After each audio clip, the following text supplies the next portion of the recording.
I thought I was flying home to say goodbye to my father. Instead, I walked into laughter and a wedding binder sitting on the table like a crime scene. My sister was flashing a ring bought with my panic. They demanded $50,000 immediately, but I did not come to pay. I came to make the truth show itself. If your parents asked for that money without a reason, would you wire it? Or would you do what I did? My name is Addison Rivera. I live in a world of calculated risks. As a compliance officer for Stonebridge Risk and Compliance in Denver, my days are spent analyzing spreadsheets, hunting for anomalies, and predicting where the structural fractures in a corporate ledger might turn into a sinkhole. I am paid to be suspicious. I am paid to notice when the numbers do not add up. But nothing in my decade of professional training could have prepared me for the call that came at 11:42 on a Tuesday night. It was the kind of ringtone that cuts through sleep like a serrated knife. My phone was vibrating against the nightstand, buzzing with a persistence that screamed emergency. When I saw the caller ID display Mom Dad, my stomach dropped. In the architecture of my family, late-night calls were never social. They were always a summon. I swiped across the screen, my voice thick with sleep. "Hello, Addison." My mother's voice was unrecognizable. It was high, thin, and trembling, vibrating with a frequency of panic I had only ever heard once before, the year my grandmother passed away. "Addison, you need to listen to me very carefully. Mom, what is wrong?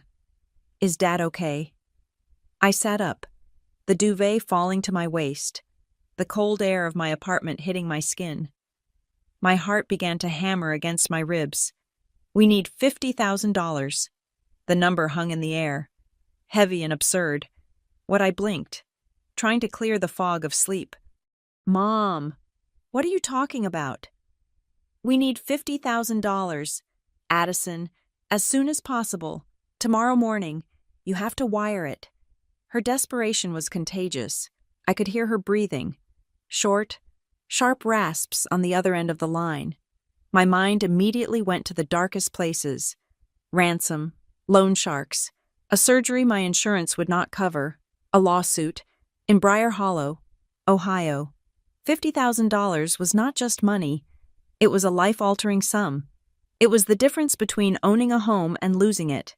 "Mom, slow down," I said, my professional voice trying to override my daughter instinct. "Why do you need $50,000? Is someone in the hospital? Did the house catch fire?" "Don't ask questions," she snapped, and then her voice broke, dissolving into a sob. "Just please, if you ever loved us, you will do this." Then the phone shuffled, the sound of a hand fumbling over the microphone, and my father's voice boomed through the speaker. It was lower, gruff, stripped of pleasantries. "Addison, Dad, tell me what is going on. Mom is scaring me. We do not have time for 20 questions," he said. His voice had that tone, the command tone he used when I was a child and had forgotten to mow the lawn, or when I had expressed a desire to apply to an art school he deemed a waste of time. "Family steps up. That is what we do. We are in a bind, a bad one. You are the only one who can fix this, Dad. $50,000 is not something I can just wire the money. Addison, step up." The line went dead. I sat there in the dark, the silence of my apartment suddenly deafening. My hand was shaking as I lowered the phone. I looked at the call duration. 2 minutes and 14 seconds. That was all it took to dismantle my peace of mind. I turned on the bedside lamp and grabbed my laptop. My fingers flew across the keyboard. Logging into my banking portal, I stared at my savings. I had the money. I had spent 10 years living in a studio apartment, driving a used sedan, and eating meal-prepped lunches to build that safety net. It was my freedom fund.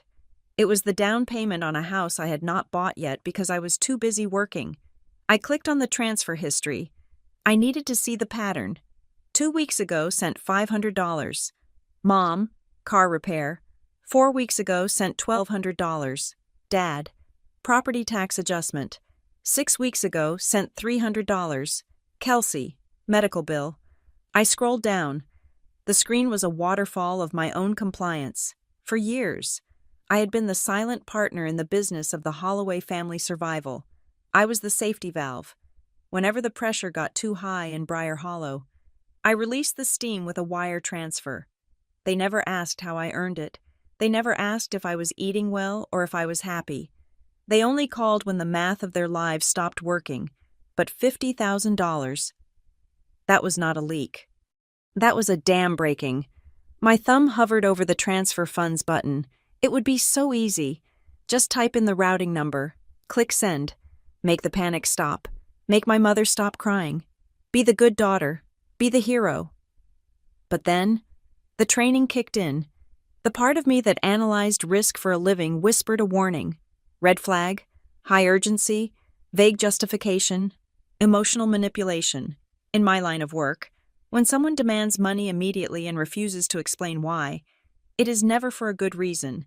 It is usually because explaining the reason would stop the transaction. I did not click send. Instead, I opened a new tab. Delta Airlines. There was a red-eye flight leaving Denver for Columbus in 3 hours. It would cost me $600 for a last-minute ticket, plus the rental car. It was an irrational expense if the goal was to save money. But I was not trying to save money anymore. I was trying to save my sanity. I packed a bag in 10 minutes. Just the essentials. I threw in my laptop, a change of clothes, and my toiletries. I was moving on adrenaline. I drove to the airport in a daze, the city lights blurring into streaks of neon. The flight was miserable. I was sandwiched between a snoring businessman and the window, staring out at the pitch-black sky. My mind was a theater of horrors. I constructed elaborate scenarios to explain the demand. Maybe my father had gambled away the pension. Maybe Kelsey, my younger sister, had gotten into legal trouble, a DUI. Perhaps, or something worse. Maybe my mother had a secret illness she had been hiding, and this was the cost of a specialist in Switzerland. By the time the plane touched down in Columbus at 6 a.m, I was exhausted and nauseous with guilt. Why hadn't I just sent the money? What if by the time I drove to Briar Hollow, it was too late? What if I walked in and found the police there? What if I found an empty house I picked up the rental car, a generic gray sedan that smelled of stale cigarettes and pine air freshener? The drive to Briar Hollow took 2 hours. I gripped the steering wheel so hard my knuckles turned white. The landscape shifted from the flat, industrial outskirts of Columbus to the rolling hills and cornfields of my childhood, as I passed the sign that said, "Welcome to Briar Hollow." Pop. 12,000. A wave of nausea hit me. This town had always felt small, suffocating. It was a place where everyone knew your business, yet nobody talked about the things that actually mattered. I turned onto Oak Creek Drive. My parents' house was at the end of the cul-de-sac. It was a 2-story colonial with white siding and black shutters. It was the house where I had learned to be quiet. It was the house where I had learned that love was conditional on performance. I braced myself. I expected to see chaos. I expected to see a foreclosure sign on the lawn, or a bail bondsman's car in the driveway. I expected the curtains to be drawn, the house shrouded in the gloom of financial ruin. I pulled into the driveway behind my father's truck. There was no chaos. The lawn was freshly mowed. The lines in the grass perfect and diagonal. The flower beds were bursting with marigolds, vibrant and cheerful. The front porch was swept clean. I killed the engine and sat there for a moment, the silence of the morning pressing in on me. My heart was still racing, prepared for disaster. But the visual data was not matching the emotional input. I got out of the car. My legs felt heavy. I walked up the concrete path, the sound of my boots loud in the quiet morning. I did not knock. I still had my key on my keychain, a relic from a life I had left behind 12 years ago. I unlocked the door and pushed it open. I prepared my face for tragedy. I prepared my arms to hold a sobbing mother. Addison, the voice did not belong to a grieving woman. It belonged to my sister, Kelsey. I stepped into the foyer. The house did not smell of sickness or fear. It smelled of vanilla, caramelized sugar, and expensive dark roast coffee. It smelled like a celebration. I walked into the dining room, dropping my bag on the floor with a heavy thud. The scene before me was so jarring that my brain struggled to process it. The dining table, usually reserved for Thanksgiving and Christmas, was covered absolutely buried in glossy paper. There were fabric swatches in shades of blush pink and champagne gold. There were heavy, cream-colored envelopes with calligraphy on them. There were printouts of floral arrangements, and in the center of it all sat a massive, 3-ring binder. It was white, with silver lettering embossed on the front, the wedding. My mother, Mary Ann, was standing by the window, holding a steaming mug of coffee. She was wearing a silk robe, her hair perfectly coiffed. She did not look like a woman who had been sobbing on the phone 8 hours ago. She looked like a woman hosting a brunch. My father, Ron, was sitting at the head of the table, not with his head in his hands, but reading a newspaper, and Kelsey, my sister Kelsey, stood in the archway between the kitchen and the dining room.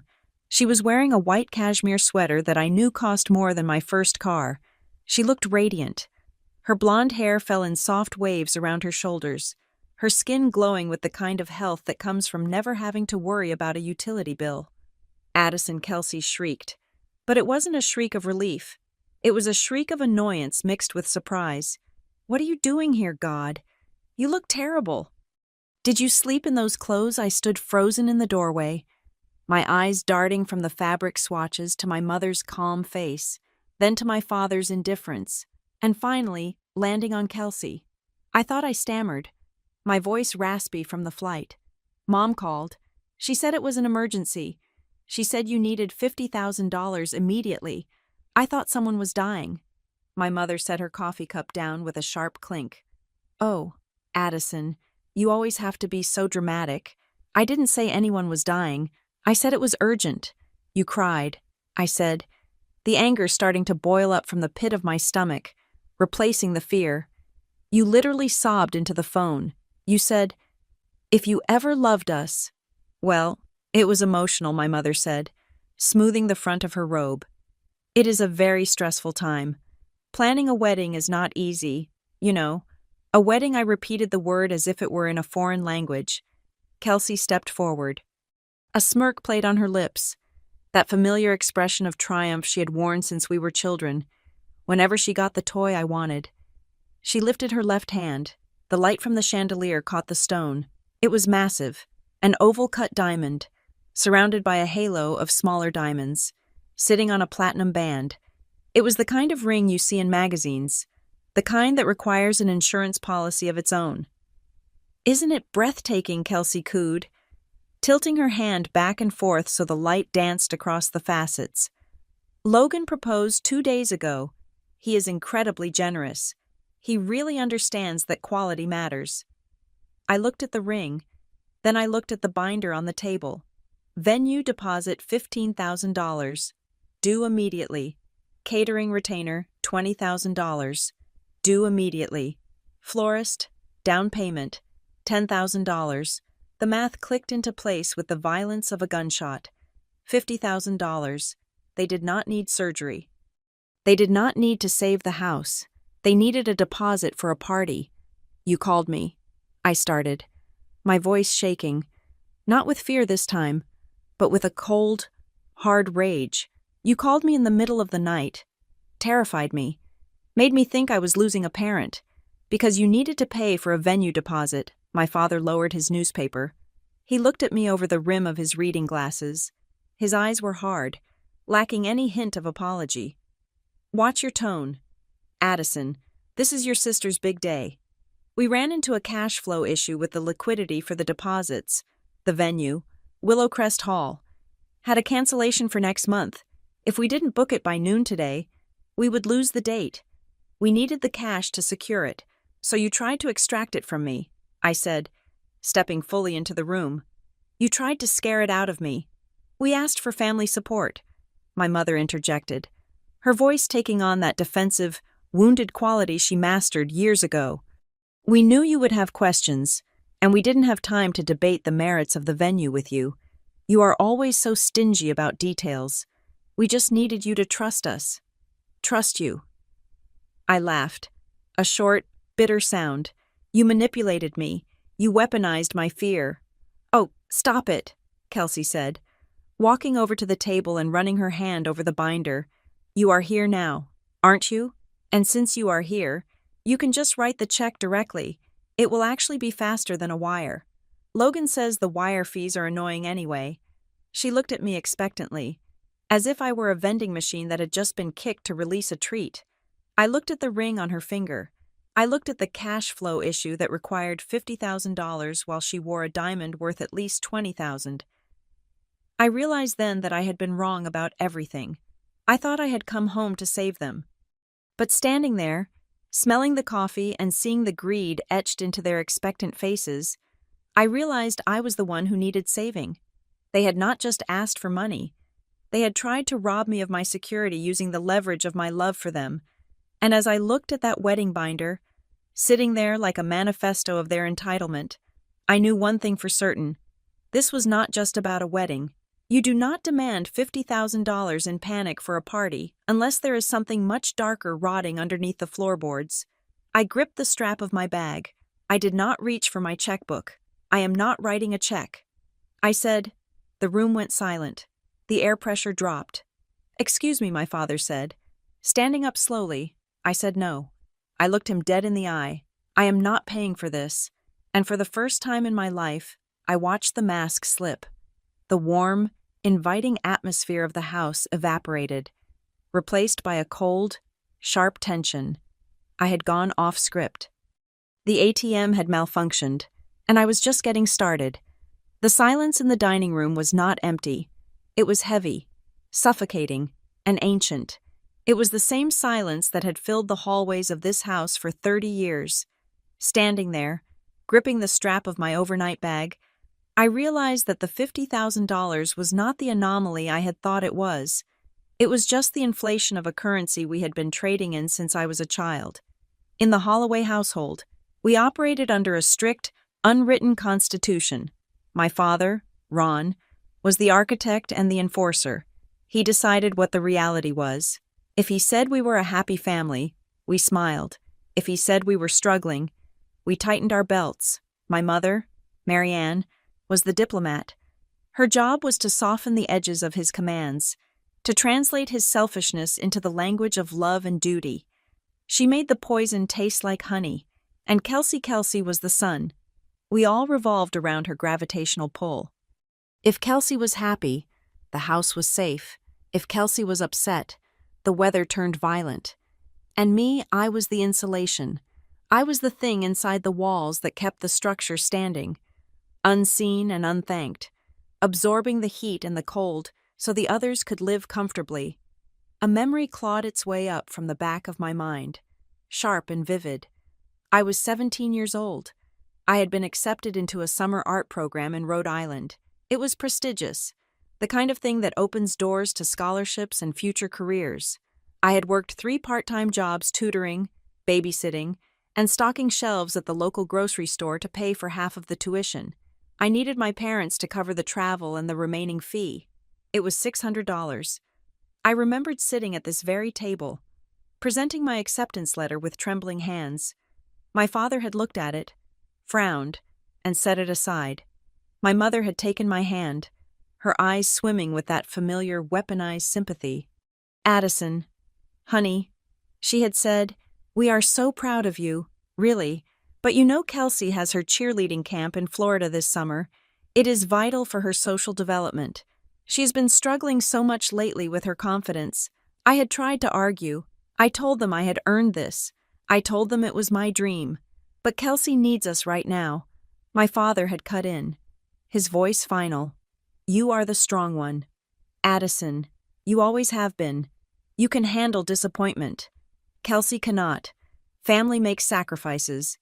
That was the phrase that ruled my life. Family makes sacrifices. But as I looked at my sister now, polishing her diamond ring against her cashmere sweater, I realized the definition was flawed. In this house, sacrifice was not a shared burden, it was a tax levied solely on me. I gave up the art program. Kelsey went to Florida. She came back tan and happy. I stayed in Briar Hollow and painted in the garage until the fumes gave me a headache. I left Ohio 2 days after my high school graduation. I did not run away. I just faded out. I went to college on loans, worked through the nights, and eventually landed in Denver. I built a life at Stonebridge Risk and Compliance based on the very traits my family had exploited: my ability to endure discomfort, my obsession with details, and my desperate need to be useful. I rose through the ranks because I was terrified of ever needing anyone. I lived in a studio apartment that was smaller than my parents' living room. I drove a car with manual windows. I saved 40% of every paycheck. I became invisible, efficient, and solitary. For years, the phone rarely rang. They were busy with Kelsey's pageants, Kelsey's college drama, Kelsey's string of boyfriends. I was the boring sister in Colorado who stared at spreadsheets. But then, 5 years ago, I got promoted. I made the mistake of mentioning a bonus during a Christmas call. That was when the dynamic shifted. That was when they realized the insulation had turned into gold.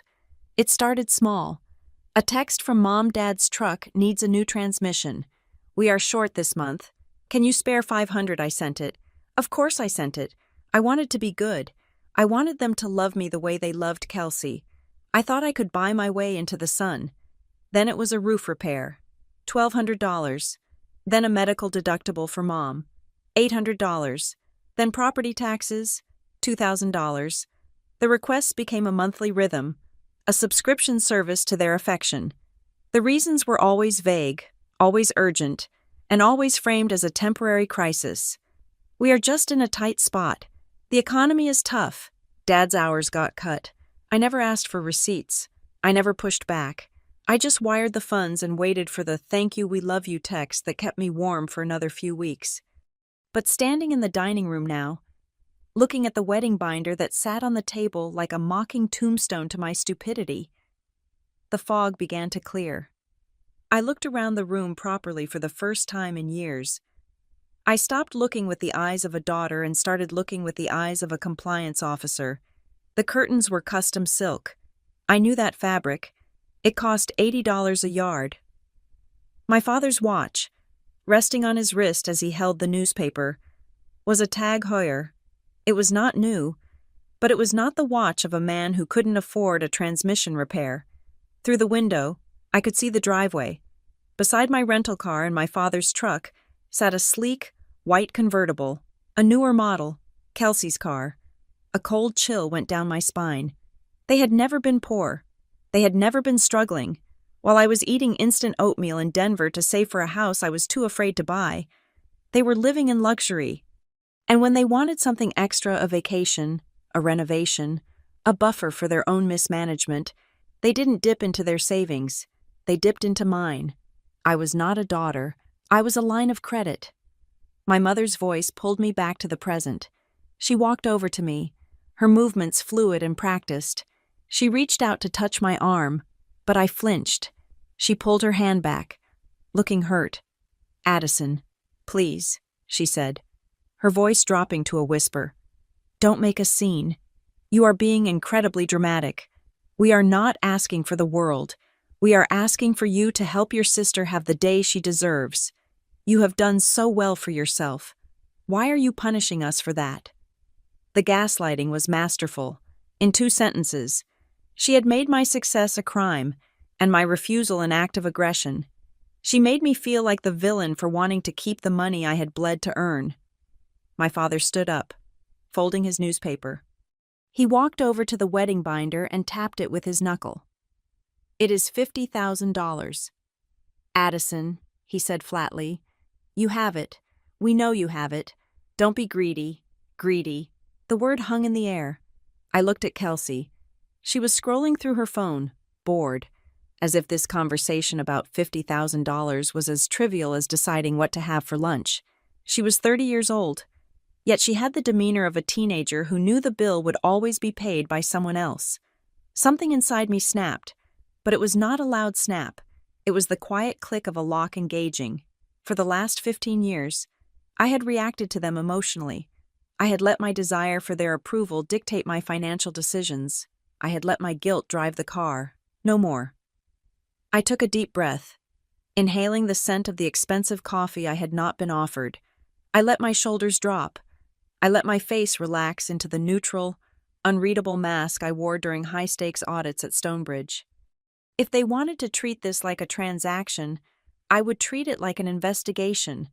I am not being dramatic. Mom, I said, my voice calm, stripping away the anger and the hurt. I am being practical.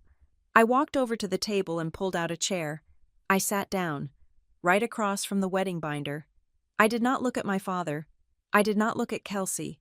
I looked at the papers scattered across the mahogany surface. $50,000 is a significant amount of capital.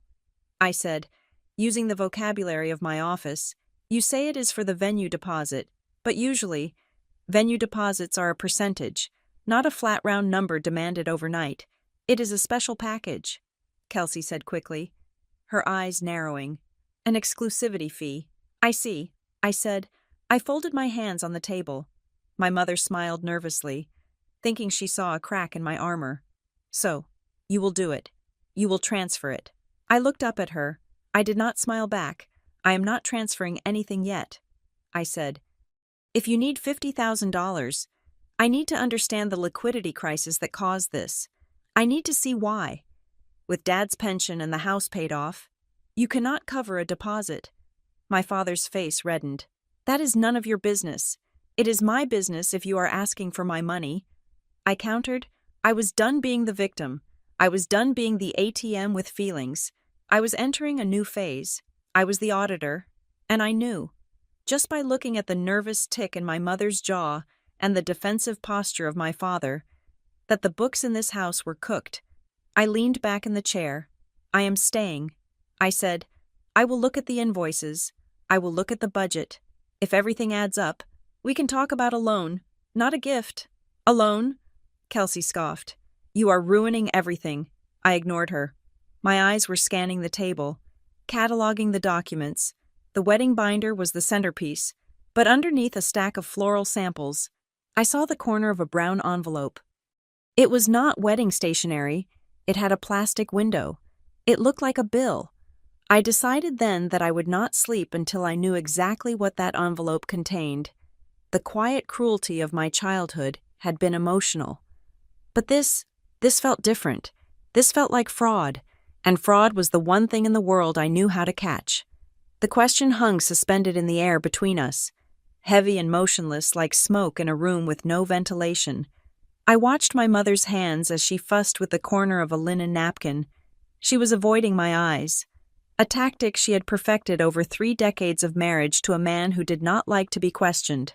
So, $50,000 is strictly for the wedding, I asked again, my voice deliberately flat. I needed to pin them down. I needed them to say it out loud so the absurdity would vibrate in the room. My mother let out a short, airy laugh that sounded more like a cough. Addison, you are being so pedestrian. Do not nitpick the details. It is for the event, the venue, the deposits, the everything. You know how these things balloon. We just want it to be perfect. She waved her hand dismissively, as if $50,000 was merely a rounding error, a few extra cents for sprinkles on a cupcake. I looked at my father. He was staring at me with a mixture of boredom and irritation, the look of a manager dealing with a subordinate who refused to sign a standard form. It is a simple equation. Addison, he said, his voice dropping an octave. You are doing well. We all know you are doing well. You have that fancy job in Denver. You have no husband, no kids, no mortgage that we know of. You have the capacity. That is enough. The capacity. That was it. That was the moral framework of the Holloway house. If I had it, they were entitled to it. My solvency was their safety net. My hard work was their harvest. I turned to Kelsey. She was leaning back in her chair, examining her manicure. She looked bored by the negotiation, as if she were waiting for a waiter to bring the check she had no intention of paying. Do you have any idea what $50,000 actually buys? I asked her. That is a down payment on a house. That is a college education. That is 2 years of salary for some people. Kelsey rolled her eyes. A gesture so practiced it seemed to involve her entire upper body. God, you always make such a big deal out of everything. It is always a lecture with you. Value of $1. Hard work. We get it. Addison, You are the responsible one. Do you want a medal? She held up her hand again, catching the morning light on the diamond ring that was likely bought on credit, or perhaps with the money I had sent last month for the emergency property tax. Look at this, she said, admiring the stone. Logan says this ring is a statement. A wedding needs to match the ring. You cannot have a ring like this and get married in a community center. It would be embarrassing. For all of us, I felt a vein throb in my temple. The disconnect was absolute. I was operating in a reality where actions had consequences and money was a finite resource exchanged for labor. They were operating in a reality where money was magic, summoned by need and granted by guilt. I took a breath, trying to steady my hands, which were clenched in my lap. I flew here in the middle of the night, I said, my voice quiet but cutting through their casual cruelty. When Mom called, she was hyperventilating. She was screaming. I was on a plane for 4 hours staring at the dark, convinced I was coming home to a funeral. I thought Dad had a stroke. I thought Kelsey was in a car wreck. My mother frowned, looking genuinely confused that I was still holding on to that emotion. Well, we didn't want you to worry, she said, pouring more coffee into her mug. If we told you it was for a venue deposit, you would have started asking questions over the phone. You would have debated it. We didn't want you to panic about the logistics. We just wanted you here to solve it. I stared at her. The logic was so twisted it was almost impressive. They had terrified me to avoid an argument. They had weaponized my love to bypass my logic. You manipulated me. I said, you made me think someone was dying so I would open my wallet without thinking. Oh, stop using that word, my father snapped. Nobody was manipulated. We are family. Family steps up. You're acting like a stranger. Addison, I am acting like someone who is tired of being bled dry. I shot back. The room went deadly silent. The grandfather clock in the hallway ticked loudly, marking the seconds of the standoff. I reached into my bag and pulled out my phone. I unlocked it and opened my banking app, placing it on the table between the wedding binder and the floral samples. Let's look at the history, shall we, I said, tapping the screen. Last month, $1,200 for the roof repair. Did the roof get fixed? My father's jaw tightened. 2 months ago.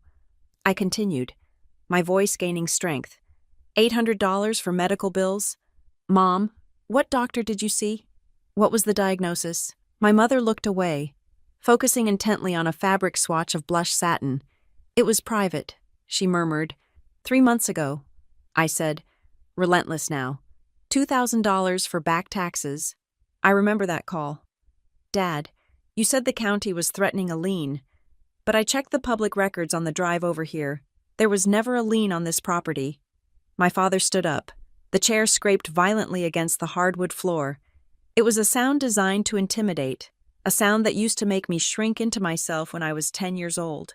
That is enough, he bellowed. I did not shrink. I sat straighter. Where did the money go? I asked, looking up at him. Thousands of dollars.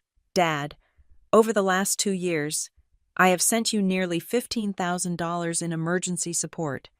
And now you want $50,000 more. Where is it going? Because looking at this house, looking at Kelsey's car, looking at that ring, it certainly isn't going to hardship. My father leaned over the table. His face was red, his eyes narrowing into slits. He used his height as a weapon, casting a shadow over me. If you turn your back on this family now, Addison, you will regret it, he said. His voice was no longer loud. It was a low rumble, laced with a threat that felt far more dangerous than his shouting. You think you are so high and mighty in Denver? You think you don't need us. Everyone needs people. And if you abandon your sister on her wedding day, if you humiliate us by making us lose this venue, you are done. You hear me? We will wash our hands of you. It was a masterful performance. He was threatening to fire me from the job of being his daughter. He was threatening to cut off the affection I had been paying for. But as I looked at him, this man who had never once asked me about my career, my friends, or my happiness, I realized the threat was empty. You cannot lose something you never really had. I had never had their support. I had only had their demands. They were not asking for help. They were issuing a directive. They believed, with every fiber of their being, that I existed to serve the ecosystem of this family. I was the colony worker ant, and they were the royals. I looked at Kelsey. She was watching me, not with concern, but with annoyance. She was waiting for me to break. She was waiting for the old Addison to surface, the one who would apologize, cry, and write the check just to make the tension stop. But that Addison had died somewhere over the state of Nebraska on the flight in. I stood up. I was not as tall as my father, but in that moment, I felt like a giant. I am not turning my back on family, I said, my voice steady and cold as steel. I am turning my back on extortion. My mother gasped, her hand flying to her mouth. Addison, I am not sending the money. I stated clearly, not today, not tomorrow. My father's face went purple. You ungrateful, I cut him off. I raised my voice, sharp and commanding, using the tone I used when I caught a senior executive trying to bury a compliance violation. I am not sending $50,000 until I know exactly where it is going, I said. I want to see the contract with Willowcrest Hall. I want to see the invoice. I want to speak to the vendor directly. We don't have the paperwork right here, Kelsey shouted, finally losing her cool. Logan has it. Then get it, I said, until I see a contract with a valid tax ID number and an itemized breakdown of costs. My wallet is closed. That is the rule. My father looked like he was about to flip the table. My mother looked like she was about to faint, but I wasn't looking at them anymore. My gaze had dropped back to the table, to the chaotic sprawl of papers that represented the wedding planning, when my father had slammed his hand down earlier. The vibration had shifted a stack of glossy brochures. Underneath a pamphlet for luxury honeymoon suites, a single sheet of plain white paper was now visible. It wasn't glossy. It wasn't printed on cardstock. It looked like a standard office document, folded in thirds as if it had come out of a business envelope. My eyes locked onto a block of text in the center of the page. It was a legal disclosure box, the kind you see on loan applications or credit agreements, and right there, typed clearly in the field designated for co-applicant, guarantor, was a name, Addison J. Rivera. My heart stopped. The blood drained from my face, leaving me cold and dizzy. I knew that font. I knew that format. It was a binding agreement, but I had never signed it. I had never seen it. I had never authorized anyone to use my name for a loan, a credit card, or a mortgage modification. I reached out, my hand moving slowly, almost involuntarily. What is that? I whispered. My mother's eyes darted to where I was looking. Her face went from anxious to terrified in a split second. She lunged forward, her hand slapping down onto the paper, covering it completely. Nothing, she shrieked, her voice cracking. Just scrap paper. Old drafts. But she was too late. I had seen it. Addison J. Rivera. My name was in this house, on a document I didn't know existed, in a pile of papers meant to hide the truth. I looked up at my mother. Her hand was trembling beneath mine on the table. She wasn't looking at me with anger anymore. She was looking at me with pure, unadulterated fear. I looked at my father. He had stopped shouting. He was standing very still, watching me with the eyes of a predator who realizes the prey has just noticed the trap. And suddenly, the $50,000 made sense. It wasn't for a wedding. It wasn't for a party. The panic in the room shifted. It wasn't my panic anymore. It was theirs. Move your hand. Mom, I said. It wasn't a request. The tension in the dining room had reached a physical density, like the air before a tornado touches down. My mother's hand was still plastered over the document, her knuckles white, her eyes wide and pleading. My father was watching me with the stillness of a viper. They were waiting for me to scream, to snatch the paper, to explode. But explosions are messy. Explosions destroy evidence. And right now, I did not need a fight. I needed a file. I took a slow, shaky breath, pressing my hand to my stomach. I let my shoulders slump, feigning a sudden wave of physical weakness. The adrenaline dump from the flight and the confrontation was real enough that I did not have to act too hard. I think I'm going to be sick, I said, my voice barely above a whisper. The coffee? The flight? I need a minute. My mother's face softened instantly, or at least the mask of the concerned mother slid back into place. Oh, honey, you do look pale. Go to the bathroom. Splash some water on your face. We can talk about the details when you feel better. She lifted her hand from the paper to gesture toward the hallway. It was the opening I needed. I stood up, moving with exaggerated slowness, clutching my bag. As I turned, I pretended to stumble slightly, using the table to steady myself. In that split second of distraction, while my mother reached out to steady me, and my father looked away in disgust at my weakness, I did something I had practiced 1,000 times in training simulations, though never on my own family. I held my phone flat against my palm, camera lens facing down. As I leaned on the table, I passed my hand over the pile of papers, the wedding binder, the floral samples, and the corner of the document my mother had tried to hide. I tapped the volume button with my thumb. Click. It was a blind shot. I did not know if I got it, but I did not stop to check. I muttered a thank you and hurried out of the dining room, down the hallway that led to the back of the house. The powder room was the first door on the left, but I did not go in. I paused, listening. From the dining room, I heard the furious, hushed whispers of an argument. "You should have put that away," my father hissed. "I thought I did." "She didn't see it." "Ron, she is just sick," my mother whispered back. They were distracted. I slipped past the bathroom and moved to the door at the very end of the hall. My father's study. It was a room we were never allowed to enter as children. It was where business happened. I turned the knob, praying it wasn't locked. It turned. The room smelled of stale tobacco and dust. Unlike the rest of the house, which was staged to look like a page out of a lifestyle magazine, this room was a disaster. Books were piled on the floor. The curtains were drawn, letting in only thin slivers of gray light. I moved to the desk. It was a chaotic landscape of unopened mail. This was the first rule of financial distress avoidance. When people are drowning, they stop opening the envelopes that tell them how deep the water is. I had seen it in a dozen fraud cases.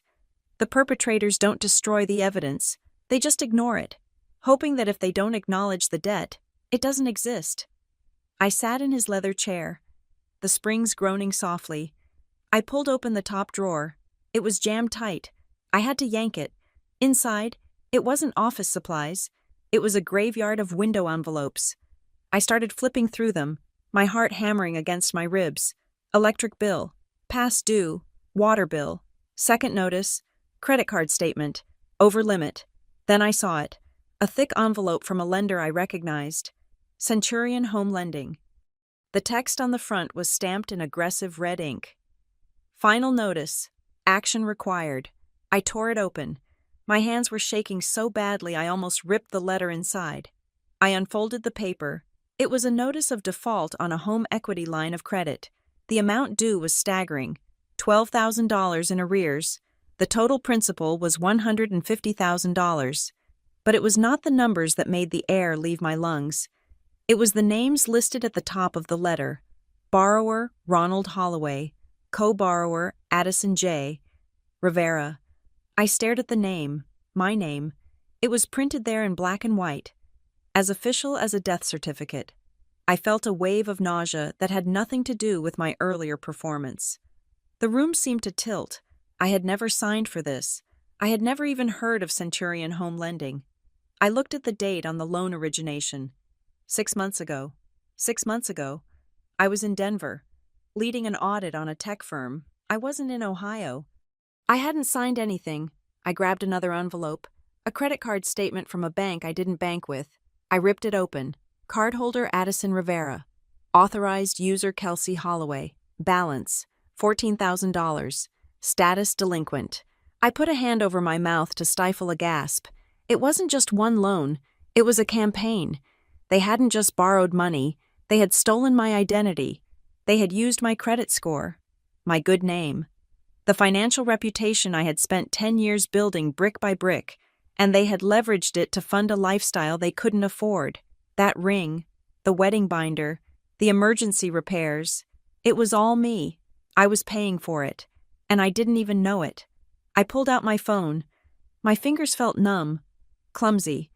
I opened my email app. I went to the search bar. I typed in Centurion. Nothing in the inbox. I tapped the spam folder. There they were, dozens of them. Statement available, payment reminder, urgent notice. My stomach twisted. How did I miss this? Then I looked at the sender details on one of the emails. It hadn't been sent to my primary email. It had been sent to an old email address I used for junk mail and online shopping, an account my parents knew because they used to email me there when I was in college. They must have used that address when they filled out the applications, knowing I rarely checked it, knowing the alerts would go to spam or get buried under coupons. They had planned this. This wasn't a mistake. This wasn't an accident. This was a strategy. Knock, knock. The sound was soft, but in the silence of the study, it sounded like a gunshot. Addison. It was my mother. Her voice was muffled through the wood. Are you in there? The bathroom is the other door. Honey, I froze. I shoved the letters back into the drawer. I couldn't let her know I knew. Not yet. If I confronted them now, in this room, without a backup plan, they would gaslight me. They would say it was a mistake, a glitch, or worse, they would guilt me into accepting it. We did it for the family. We knew you would say yes anyway. I took a deep breath, forcing my voice to sound weak and pathetic. I was looking for aspirins. Mom, I thought Dad kept a bottle in his desk. There was a pause. The handle jiggled, locked. I had instinctively locked it when I entered. Thank God. Oh, well, I have some in the kitchen. Come out. Sweetie, you shouldn't be in there. It is dusty. I am coming, I called out. Just give me a second. I heard her footsteps retreat down the hall. But I knew she wasn't going far. She was patrolling. She was guarding the perimeter of their lie. I looked at the drawer one last time. I needed to document this properly. But I couldn't stay in here. I remembered who I was. I wasn't just a daughter. I was a professional. At Stonebridge, we had a saying, fraud thrives in the dark, but it leaves a shadow. I had found the shadow. Now I needed to map the monster casting it. I stood up, smoothed my shirt, and unlocked the door. I walked out, checking the hallway. Empty. I didn't go to the kitchen. I went to the back porch. I needed air, and I needed a secure line. I stepped outside, the cool Ohio morning air hitting my flushed face. I walked to the far edge of the patio, away from the windows. I dialed a number I knew by heart. Elena. Elena worked in the fraud department at a major national bank. She was the only person I trusted to look at numbers without asking about feelings. She picked up on the second ring. Rivera. It is a Tuesday morning. Don't you have a compliance meeting? I need a favor. I said. My voice was tight, clipped. I need you to run a soft pull on my credit report. Right now. Addison. You know I can't just. Elena. Please. I am in Ohio. Something is wrong. I think I've been compromised. There was a silence on the line. The professional tone kicked in. Give me your social. I assume it hasn't changed. I gave it to her. I stared at the well-manicured lawn while I waited. I looked at the marigolds my mother had planted. I wondered if they were bought with my credit card. I heard the clicking of a keyboard on the other end. Okay, I am looking, Elena said. Addison, when did you buy a boat? I closed my eyes. A boat? I didn't. I said, there is a loan here for a recreational vehicle. Originated 3 months ago. $40,000. Go on. I said, home equity line of credit, joint account with Ronald Holloway, $150,000, maxed out. I gripped the railing of the porch so hard, a splinter dug into my palm. The pain was grounding. Credit cards. Elena continued, her voice losing its professional detachment and becoming worried. 3 new cards opened in the last 8 months, all near the limit. Total utilization is sitting at 92%. Addison, your score has tanked. It is down nearly 200 points. I felt a tear slide down my cheek. It wasn't sadness. It was the physical manifestation of betrayal. 92% utilization. My credit was ruined. My ability to buy a house, to get a car, to pass a background check for my own job, it was all in jeopardy. In my industry, bad credit was a red flag. It meant you were compromised. It meant you were a risk. They hadn't just stolen my money, they had endangered my career. Addison, Elena said softly, this looks like familial fraud. The addresses match your parents. The timing matches. Do you want me to flag this? If I flag it as identity theft, it freezes everything. The accounts get locked. An investigation starts. I looked back at the house. Through the kitchen window, I could see my sister Kelsey laughing. She was holding a piece of toast, gesturing with her diamond hand. My mother was standing next to her, nodding, looking relieved that the Addison problem was in the bathroom and not at the table. They were eating breakfast, they were planning a party, and they were doing it on the ashes of my life. If I froze it now, the war would start immediately. They would deny it. They would scream, no. I said, not yet. Don't flag it yet. Addison, are you sure? The liability I need to get the paperwork. I said, I need the hard copies. I need to know who notarized that HELOC signature because I certainly didn't. I need to build the case. Elena, if I strike now, they will hide the money. They will claim I authorized it verbally. I need to trap them. Okay, Elena said, but be careful. If they are desperate enough to do this, they are desperate enough to do other things. I hung up. I stood there for a long moment, watching the wind rustle the trees. The $50,000. It wasn't for the venue. If they were maxed out, if the credit cards were full, and the home equity line was drained, then they had no access to cash. They were liquid poor. They needed the $50,000 not just for the wedding, but to make the minimum payments. They needed cash to keep the Ponzi scheme of their lives spinning for another month. They needed my cash to pay the interest on the loans they took out in my name. It was a cycle of cannibalism. I wiped the tear from my cheek. I turned around and looked at the sliding glass door. I wasn't going to run. I wasn't going to fly back to Denver and hire a lawyer from a distance. I was going to go back into that dining room. I was going to sit at that table. I was going to smile. I walked back inside. The air in the kitchen was warm and smelled of toast. Feeling better, my mother asked, turning around with a bright, anxious smile. Much better. I lied. I walked past her, into the dining room, and sat back down in front of the wedding binder. So, I said, looking at Kelsey, who was busy texting, tell me more about this venue. If I'm going to put $50,000 into it, I want to make sure it is worth it. My father looked up, surprised. You are reconsidering. I'm looking at the big picture. I said, and I was looking at the binder, but I was seeing a crime scene. And for the first time since I arrived, I didn't feel like the victim. I felt like the lead investigator. And the suspects were sitting right in front of me. I told them I had to take a conference call. It was the only excuse that carried enough weight in the Holloway household to grant me privacy without suspicion. To my father, a conference call meant business, and business meant money. So he waved me off with a nod of approval. I grabbed my laptop bag and walked out the front door, down the concrete path, and into the sanctuary of my rental car. I locked the doors. The click of the central locking system was the most comforting sound I had heard all morning. I sat there for a moment, breathing in the smell of the cheap pine air freshener, my hands gripping the steering wheel. I was parked right behind Kelsey's white convertible. The license plate frame read, Future Mrs. Pierce. It was a shiny, happy piece of plastic attached to a car that was likely bought with a credit card carrying my name. I opened my laptop. I did not rely on the summary Elena had given me over the phone. I needed the raw data. I needed the autopsy report of my financial life. I logged into the credit monitoring service, verified my identity with a 2-factor code, and waited for the dashboard to load. The spinning wheel on the screen felt like a countdown. When the report populated, the numbers were red.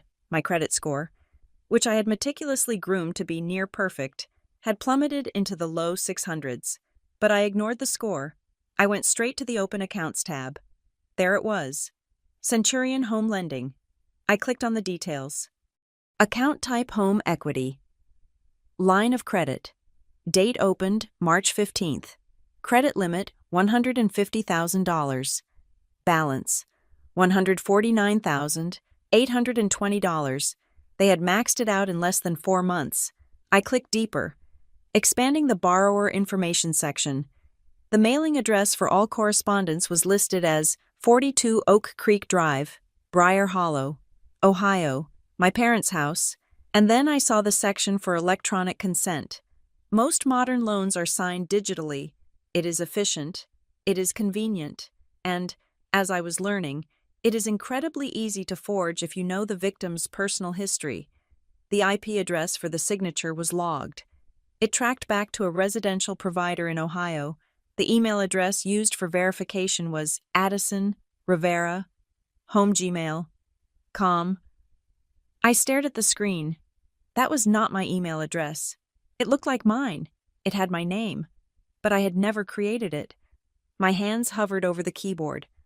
I opened a new tab and typed in the URL for the email provider. I tried to log in using that address.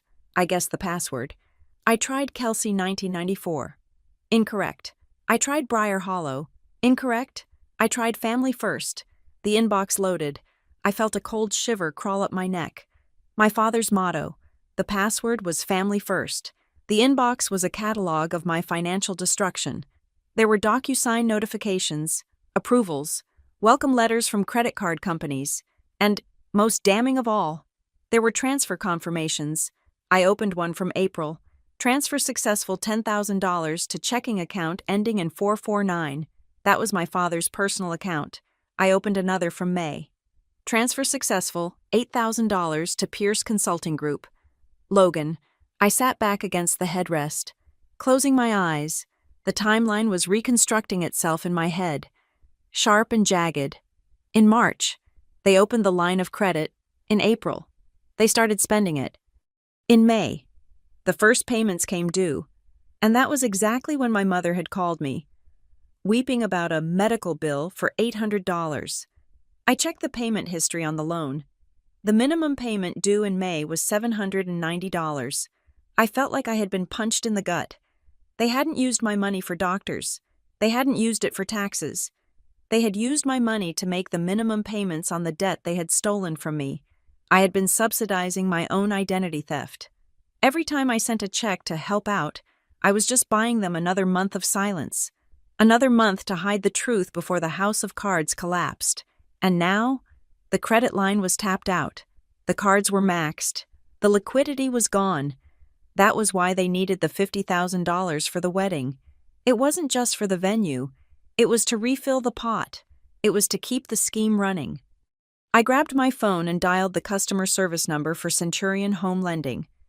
I needed one final confirmation. A representative answered after a 3-minute hold. Centurion Lending. This is Mark. How can I help you? Hi, Mark. My name is Addison Rivera. I'm calling about the HELOC on the property at Oak Creek Drive. I need to verify something about the origination. One moment. Can you verify the last 4 of your social? I gave him the numbers. Thank you. Ms. Rivera. I see you are the co-borrower with Ronald Holloway. What is your question? I need to know how the income verification was handled. I said, my voice steady. I don't recall submitting my W-2s. Let me check the notes. Mark said, yes. It looks like we used a stated income application based on the primary borrower's assets. And since you were listed as a co-borrower living at the property, wait, let me check the residency affidavit.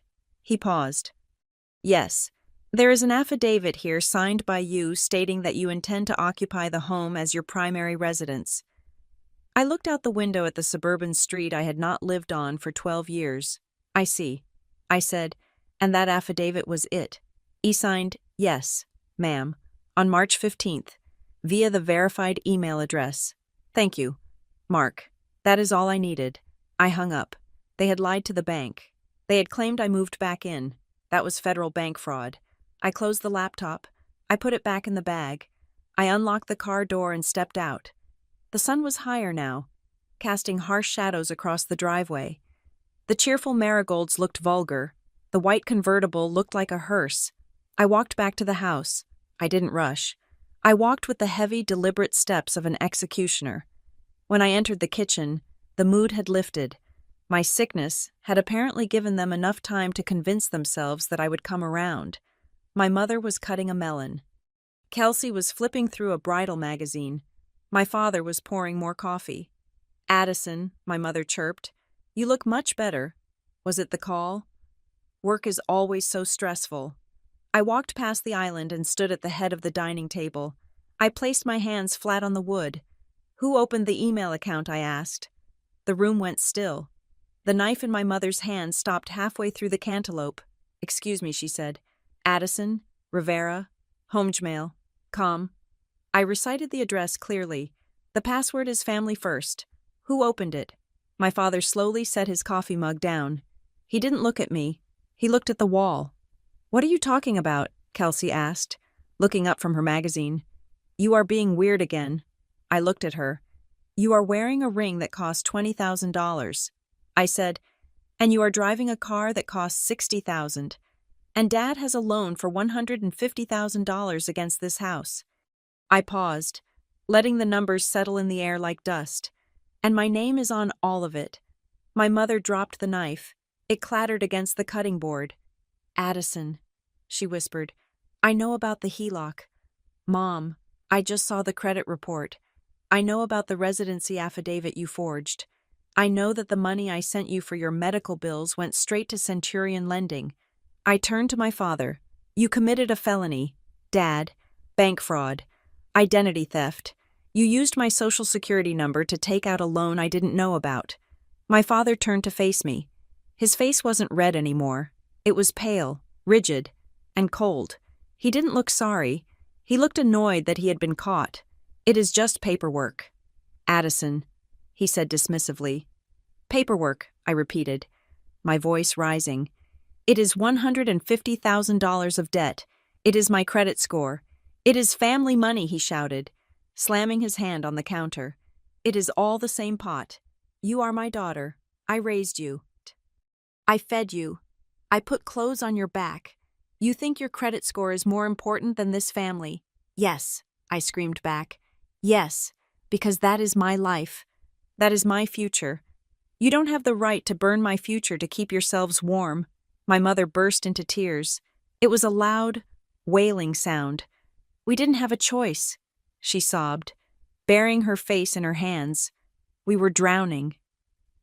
"Addison." The pension wasn't enough.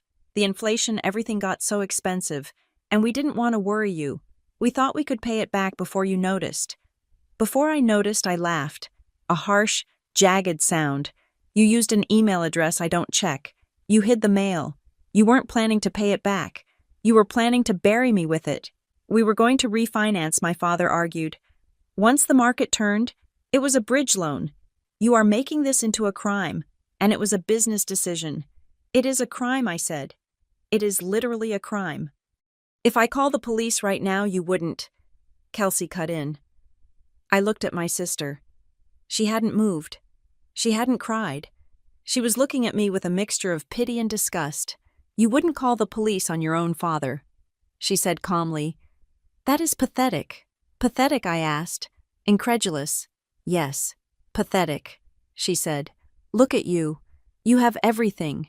You have the big job, the city life, the money, and you come here and scream over a signature. If you actually loved this family, you would just pay it off and shut up." I stared at her. Her entitlement was so pure, so absolute. It was almost beautiful in its monstrosity. She truly believed that my existence was justified only by my utility to them. "You think I should just pay it?" I asked quietly. "Yes," she said. "Write the check. Fix the credit. Whatever. Just stop ruining my wedding week. It is so selfish of you." Selfish. The word echoed in my head. I looked at my mother, sobbing but not denying it. I looked at my father, defiant and unrepentant. I looked at Kelsey, bored and expectant. They didn't see me as a person. They saw me as a resource, a natural resource to be mined until it was empty, and when the mine complained, they called it selfish. Something inside me broke then, but it wasn't a break that made me weak. It was the breaking of a chain. I realized that saying no wasn't enough. If I just said no and left, they would find another way. They would forge another signature. They would guilt me next Christmas. They would haunt me until the day they died. I couldn't just stop the flow of money. I had to blow up the dam. I took a deep breath. I let the anger settle into a cold, hard knot in my chest. I looked at my father. "You are right," I said softly. He blinked, surprised by the sudden shift in my tone. Yes," I said. "We are family, and this is a mess." My mother stopped crying. She looked up, hope dawning in her tear-streaked eyes. "Does that mean you will help?" she asked. I looked at the wedding binder. I thought about the $50,000. I thought about Logan Pierce and his consulting group that had received $8,000 of my equity. "I need to think," I said. "It is a lot of money. I need to figure out how to structure it." Kelsey smiled. "See? Was that so hard? Just fix it." I nodded. "I'm going to go for a drive," I said. "I need to clear my head. Then we will talk about the wire transfer." My father let out a long breath, his shoulders relaxing. "Take your time," he said, his voice regaining that paternal warmth. "You are a good girl. Addison, I knew you would step up." I turned and walked out of the kitchen. I walked out the front door, past the marigolds, past the white convertible. I got into my rental car. I wasn't going for a drive to clear my head. I was going to a lawyer. I wasn't going to fix it for them. I was going to fix it for me. And the way I was going to do it would ensure that they never, ever dared to write my name on a piece of paper again. I started the engine. "You want me to handle the paperwork?" "Dad," I whispered to the empty car, "I will handle the paperwork." The gravel of the driveway crunched under the tires of my rental car as I pulled back into the property. It was 6 o'clock in the evening. The sun was beginning to dip below the horizon, casting long, bruised shadows across the lawn. Beside my father's truck and Kelsey's convertible, there was now a third vehicle. It was a matte black luxury sedan, aggressively expensive, parked at a diagonal angle that took up 2 spaces. It looked less like a car and more like a weapon. I turned off the ignition and sat for a moment in the silence. I had spent the last 2 hours driving aimlessly through the back roads of Ohio, letting the revelation of the fraud settle into my bones. I had spoken to a lawyer, a sharp-edged woman named Sarah in Columbus, who specialized in familial identity theft. Her advice had been clear: gather evidence. Don't tip your hand until you have the documents. If you confront them without leverage, they will destroy the paper trail. So, I was not here to scream, I was here to spy. I checked my face in the rearview mirror. My eyes were clear. The panic was gone, replaced by the icy detachment I used when auditing a hostile firm. I reapplied my lipstick, smoothed my blazer, and stepped out of the car. When I opened the front door, the atmosphere in the house had shifted again. The smell of anxiety had been replaced by the scent of expensive cologne and roasting meat. My mother was in the kitchen, laughing a genuine, fluttery sound I hadn't heard in years. I walked into the living room, and there he was, Logan Pierce. He was standing by the fireplace, one arm resting on the mantel, holding a tumbler of amber liquid. He was handsome in a generic, manufactured way, tall, jawline sharp enough to cut glass, hair gelled back with precision. He wore a navy blazer over a crisp white shirt, unbuttoned at the collar just enough to suggest casual confidence. Kelsey was clinging to his other arm, looking up at him as if he were the sun, and she was a sunflower desperate for photosynthesis. "Addison," my mother called out from the kitchen, wiping her hands on a towel. "You are back. Come meet Logan." Logan turned his head. His eyes locked onto mine. They were blue, but not the warm, sky blue of a summer day. They were the color of glacial ice cold, assessing, and entirely devoid of warmth. He set his drink down and walked toward me. He moved with the prowling grace of a man who owns the room. "So this is the famous big sister," he said. His voice was smooth, a baritone that sounded like it had been practiced in front of a mirror. He extended his hand. I took it. His grip was immediate and crushing. It wasn't a handshake. It was a stress test. He squeezed my knuckles together, hard enough to be painful, while smiling widely. It was a classic dominance display. He was measuring my resistance. I didn't wince. I looked him dead in the eye and squeezed back. Not with force, but with firmness. "Hello? Logan?" I said. "I have heard a lot about you." He held my hand for a second too long before releasing it. "And I have heard about you." "Addison," he said, stepping back but keeping his eyes on my face. "The savior of the family, the one who escaped to Denver." He took a sip of his drink. "Compliance. Right, Stonebridge, risk and compliance. That must be intense. Scrutinizing ledgers all day, looking for the cracks." My heart skipped a beat. A cold spike of adrenaline shot down my spine. I had never told my parents my exact title. To them. I worked in finance or banking. I certainly hadn't told them the name of my firm. Stonebridge. I kept my professional life strictly partitioned from Briar Hollow. "How did you know I work in compliance?" I asked, keeping my voice light, casual. Logan didn't blink. He smiled, a slow spreading of lips that didn't reach his eyes. "Oh, you know how it is. Kelsey talks about you all the time. She is very proud of her big sister. Plus, in my line of work, you learn to know who you are dealing with. Due diligence, right?" Kelsey giggled. "Logan is a researcher. Addison, he knows everything." I looked at Kelsey. She looked clueless. She didn't realize that due diligence on a future sister-in-law was not normal behavior. It was target acquisition. He had researched me. He knew exactly what I did, which meant he knew exactly how much I earned, and likely, exactly how much credit I had available. "Interesting," I said. "And what is your line of work?" "Exactly," Kelsey mentioned a startup. Logan waved his hand dismissively. "Venture capital. Mostly. I connect capital with opportunity. Right now, I am finalizing a merger for a tech incubator in Austin. Very high stakes, fast-moving." My father walked in then, carrying a bottle of wine. He looked flushed, happy. The fear from the morning had evaporated, replaced by the swagger of a man who believes his problems are solved. "Addison, look at this. Logan brought a 95 Cabernet. $200 a bottle. We are celebrating what I asked. Family," Logan said, raising his glass toward me, "and solutions." We moved to the dining room. The wedding binder had been cleared away, replaced by fine china and crystal glasses. My mother served a roast beef that looked perfect. The wine flowed. I sat across from Logan. I watched him eat. He cut his meat with surgical precision, dissecting it rather than slicing it. Throughout the meal, he dominated the conversation. He dropped names of cities: Dubai, London, Singapore. He used buzzwords like synergy, liquidity, and leverage. To my parents, he probably sounded like a titan of industry. To me, he sounded like every fraudster I had ever investigated. He spoke in volume but said nothing of substance. "Logan," I said, during a lull in the conversation, "this merger in Austin, is that why the wedding planning is so accelerated?" He looked up, dabbing his mouth with a napkin.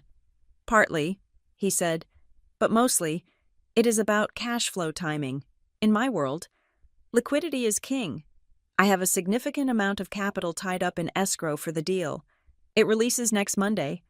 But the vendors for the wedding, well, they are small-minded people. They want their deposits now." He chuckled, inviting us to laugh at the stupidity of people who wanted to be paid on time. My father laughed too loudly. "Exactly. Bureaucracy. So," I continued, swirling the wine in my glass, "the $50,000. It is to bridge the gap until Monday." Logan's eyes narrowed slightly. He hadn't expected me to be so direct. "Essentially," he said, "it is a show of good faith. Actually, my partners require a proof of funds in my personal account to finalize the closing, since my assets are frozen in the escrow. Having the family step up helps show that our personal liquidity is strong. It is just an optical maneuver. The money doesn't even get spent. It just sits there to reassure the board." I stopped breathing for a second. Proof of funds. The puzzle pieces clicked together with a deafening snap. He didn't need the money for the venue. He needed $50,000 in a bank account to show someone else another investor. A bank, or a victim that he had money. He was kiting. He was using my money to bait a hook for a much larger fish, and my parents. They were just the middlemen. That sounds complex. I said, it is high finance. Addison, my father interjected, looking at me with warning eyes. You wouldn't understand the deal structures. I almost laughed. I understood it perfectly. It was a Ponzi scheme. I looked over at Kelsey. She was eating her dessert, oblivious. Her left hand was resting on the table. The diamond caught the candlelight. I focused on the ring, really focused on it. From this distance, I could see the band clearly. It was platinum, yes, but there was something about the way it sat on her finger. It was slightly loose, and on the underside of the band, just visible when she lifted her fork, there was a tiny, clear plastic tag guard, the kind jewelers put on pieces that are being loaned out for photo shoots or galas, pieces that are not meant to be worn long-term. It wasn't a purchase, it was a rental, or worse, it was stolen inventory he had borrowed to dazzle them. I looked up and caught Logan watching me watch the ring. He didn't look embarrassed. He looked amused. He knew I saw it. He was daring me to say something. Beautiful ring, isn't it? He asked softly. Stunning. I said, it must be insured heavily, he said. He leaned forward, resting his elbows on the table. You know, Addison, he said, his voice dropping to a confidential tone. Your father tells me you are going to help us out. I really appreciate that. It shows character. I smiled. A tight compliance officer smile. I am looking into the best way to facilitate it. I said, I want to make sure the wire hits the right account. You sent instructions. Yes, he said. It is a holding account. Standard procedure. I checked the routing number you texted Mom. I lied. It looked like a personal account at a regional bank in Florida. He didn't flinch. It is a specialized trust, he said smoothly. For tax efficiency, of course. I said, tax efficiency. My mother clapped her hands. Well, isn't this wonderful? Everyone getting along. Addison helping out. Logan taking care of Kelsey. It is all working out. Logan raised his glass again. To family, he said. To doing whatever it takes. He looked at me when he said it. Whatever it takes. It was a threat. He was telling me that he had my parents wrapped around his finger, that he had my credit profile, and that if I tried to stop him, he would take them down with him. I drank my wine. It tasted like vinegar. After dinner, I excused myself, claiming jet lag. I needed to get away from him. I needed to get away from the way my father looked at him with hero worship. I went up to my old bedroom. It had been turned into a guest room. Stripped of my posters and my personality, it felt like a hotel. I closed the door and locked it. Then I shoved a chair under the handle. Paranoia. Maybe, but I had seen the way Logan looked at me. He knew I was the danger. I sat on the bed and pulled out my phone. It was 10 o'clock at night. I didn't call Elena this time. I needed someone darker. I scrolled to a contact named Marcus. Marcus worked in the Special Investigations Unit at Stonebridge. He was the guy we called when a client wasn't just messy, but criminal. He had access to databases that weren't public blacklists, watch lists, shared intelligence between global banks. I hit dial. Rivera. His voice was groggy. It is late. I need a name run. Marcus. Off the books. Immediately. You in trouble. Maybe. The name is Logan Pierce, associated with entity Pierce Consulting Group. Maybe operating out of Florida or Texas. Give me 2 minutes. I heard the sound of typing. I paced the small room. I looked out the window. Down below. On the patio. I could see the glow of a cigar. Logan and my father were standing there, laughing. Smoke curled up into the night air. Addison Marcus's voice came back. It was sharp now. Awake. I am here. Get a pen, he said. I don't need a pen. Just tell me. Logan Pierce. Real name potentially Lawrence Peterson. Or maybe Luke Price. He has aliases. The social security number associated with Pierce Consulting hits a match on a flagged list from a merchant bank in Chicago. Flagged for what I asked, though I already knew. Synthetic identity fraud, Marcus said. And wire fraud. There was an investigation 2 years ago regarding a luxury investment fund that turned out to be vapor. He vanished before the indictment came down. Addison. This guy is a ghost. He moves into a town, sets up a shell company, maxes out credit lines using stolen profiles, and then disappears when the cash dries up. I felt cold all over. He is here, Marcus. He is in my parents' house. Is he doing business with them? He is marrying my sister, and he has already drained my parents' equity. And mine. There was a long silence on the line. Addison, Marcus said, his voice very serious. If he is who the system says he is dangerous, not physically violent. Usually, but desperate. If he knows you are onto him, he will bolt, but he will burn everything on his way out. He knows I work in compliance, I said. Then the clock is ticking. Marcus said, he is trying to get one last score before he runs. How much is he asking for $50,000? By Monday. That is his exit money, Marcus said. He is not investing that. He is taking it and running. He will leave your sister at the altar and your parents with the debt. I looked down at the patio again. Logan clapped my father on the back. My father looked so small next to him. I have to stop him, I whispered. Don't confront him alone. Marcus warned. Get the police involved. Get the FBI. I can't. I said, my father is complicit. If I call the feds, Dad goes to jail for the bank fraud he signed off on. Logan made sure of that.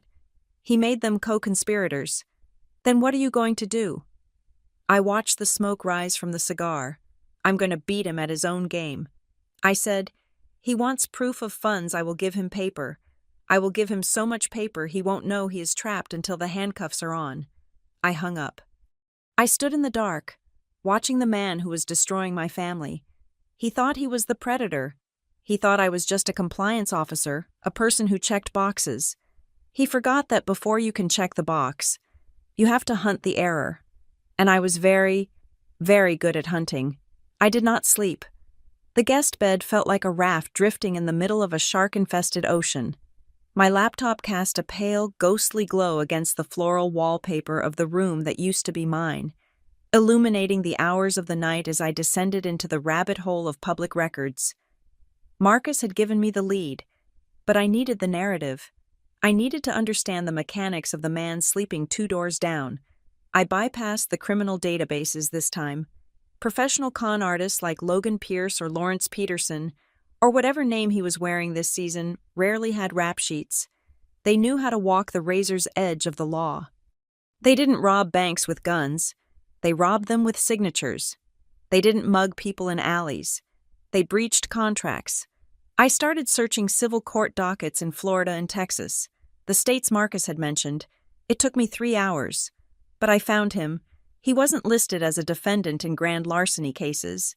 He was a defendant in small claims and civil suits, breach of contract, unjust enrichment, misrepresentation.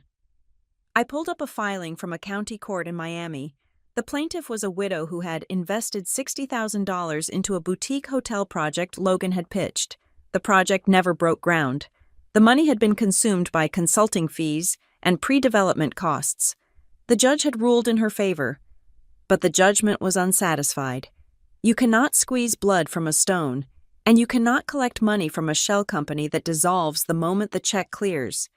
It wasn't the work of a mastermind villain. It was the work of a parasite. It was mundane, repetitive, and disgusting. I looked into his current startup. He had called it a tech incubator. I found the registration for Pierce Consulting Group. It had been incorporated 4 months ago. The registered agent was a generic legal service. The address was a virtual mailbox in a strip mall outside of Columbus. I tracked the history of the entity. Before it was Pierce Consulting, it was LJP Ventures. Before that, Alpha Horizon. The names changed every 6 months, shedding their skins like snakes, leaving the debts attached to the old dead scales while the living creature moved on to feed again. I sat back, rubbing my burning eyes. The $50,000 he was demanding from me wasn't for the wedding venue. It wasn't even to pay off the debts he had racked up in my name. It was seed money. He needed a fresh injection of cash to show a proof of funds for his next scam. In the world of high-stakes fraud, you need money to look like you have money. He needed $50,000 sitting in an account so he could print a statement, show it to some other victim, maybe a bank, maybe another investor, and say, "Look, I am liquid. Trust me with your millions. My family wasn't the endgame. We were just the gas station where he was filling up before driving to the real heist. The sun began to bleed through the curtains. It was Wednesday morning. The wedding was 3 days away. I needed coffee, and I needed to get out of the house before I saw his face. I dressed quickly and slipped out the back door. The morning air was crisp, carrying the scent of dew and freshly cut grass. I walked down the driveway, past the aggressive black sedan, and started walking down the street toward the town center. I hadn't gone more than 3 houses down when a voice called out from a porch. "Addison, is that Addison Holloway?" I turned. It was Mrs. Gable, the neighbor who had lived next to us since I was 5. She was in her gardening gloves, holding a trowel. "Mrs. Gable," I said, forcing a smile. "It has been a long time." She hurried down her walkway, wiping her hands on her apron. "Look at you." The big city girl returns. "We didn't think we would see you until the rehearsal dinner. I'm just here early to help with the logistics." I said, "Oh, I bet," she said, leaning in, her voice dropping to a conspiratorial whisper. "Your parents have been so busy. A whirlwind." "Really?" I nodded. "Planning a wedding is a lot of work. Not just the wedding," she said, her eyes twinkling with the excitement of neighborhood gossip. "The business I told your father. Ron, at your age, starting a new venture." But he looked so important. I froze. "A new venture?" Mrs. Gable nodded vigorously. "Oh, yes. I have seen those men coming and going for weeks." "What men?" I asked, my voice tight. "The men in the suits," she said. "The notaries." I assumed they were notaries or bankers. "They came in those little mobile office cars. I saw them sitting at the kitchen table with your parents, signing stack after stack of papers. Your dad looked so serious. And that nice young man, Logan, he was always there, guiding them through it." I felt the blood drain from my face. Mobile notaries. My parents hadn't just clicked a button on a computer. They hadn't just been confused by a digital form. They had hired professionals to come to the house. They had sat at the dining room table, the same table where we ate Thanksgiving dinner, and they had physically signed documents. And since my name was on the loan as a co-borrower, and I wasn't there. "Did you see?" I started, then hesitated. "Did you see anyone who looked like me there, Mrs.?" Gable laughed. "No, dear. Just your mom, your dad, and Logan, and the notary." Why I swallowed hard. No reason. Just wondering which firm they used. I excused myself and walked away, but my legs felt like lead. The narrative my mother had tried to spin, that they were desperate, that they didn't really understand what they were doing, that it was just electronic signatures, was a lie. To close a home equity line of credit of that size, you need a wet signature. You need a notary to witness it.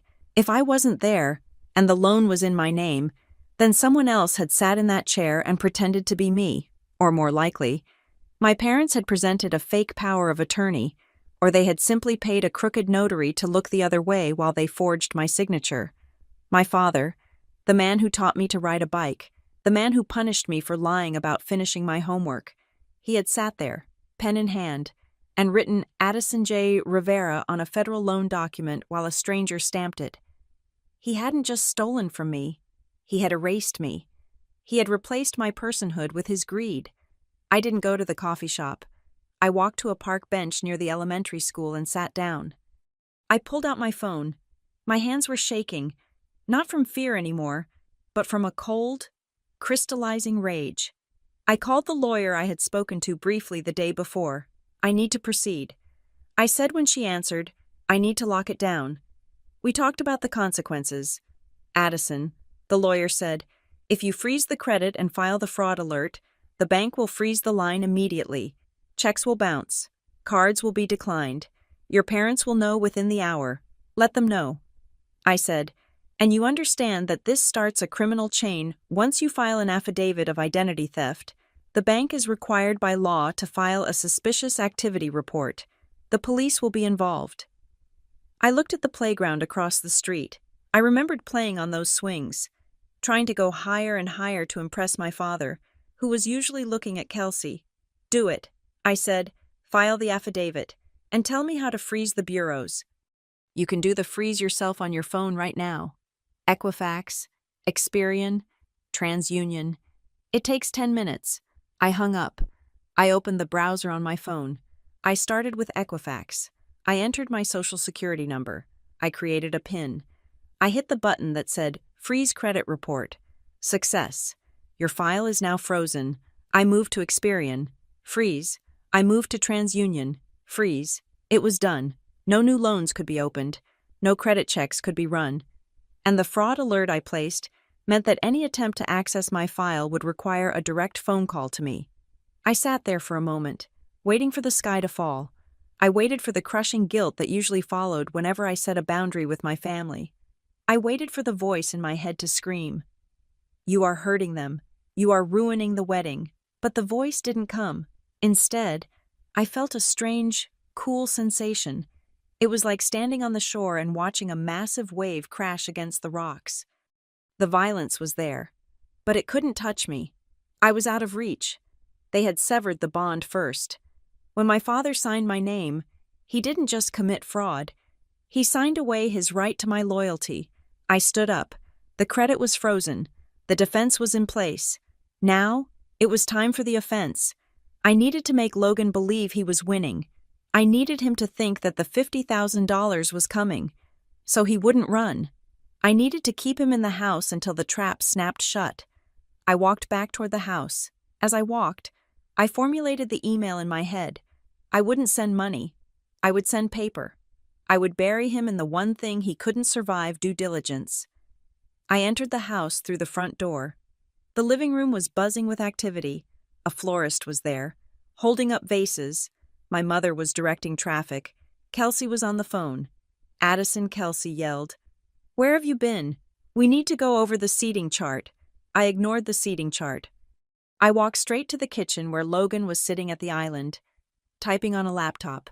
He looked up, his eyes scanning my face for any sign of weakness.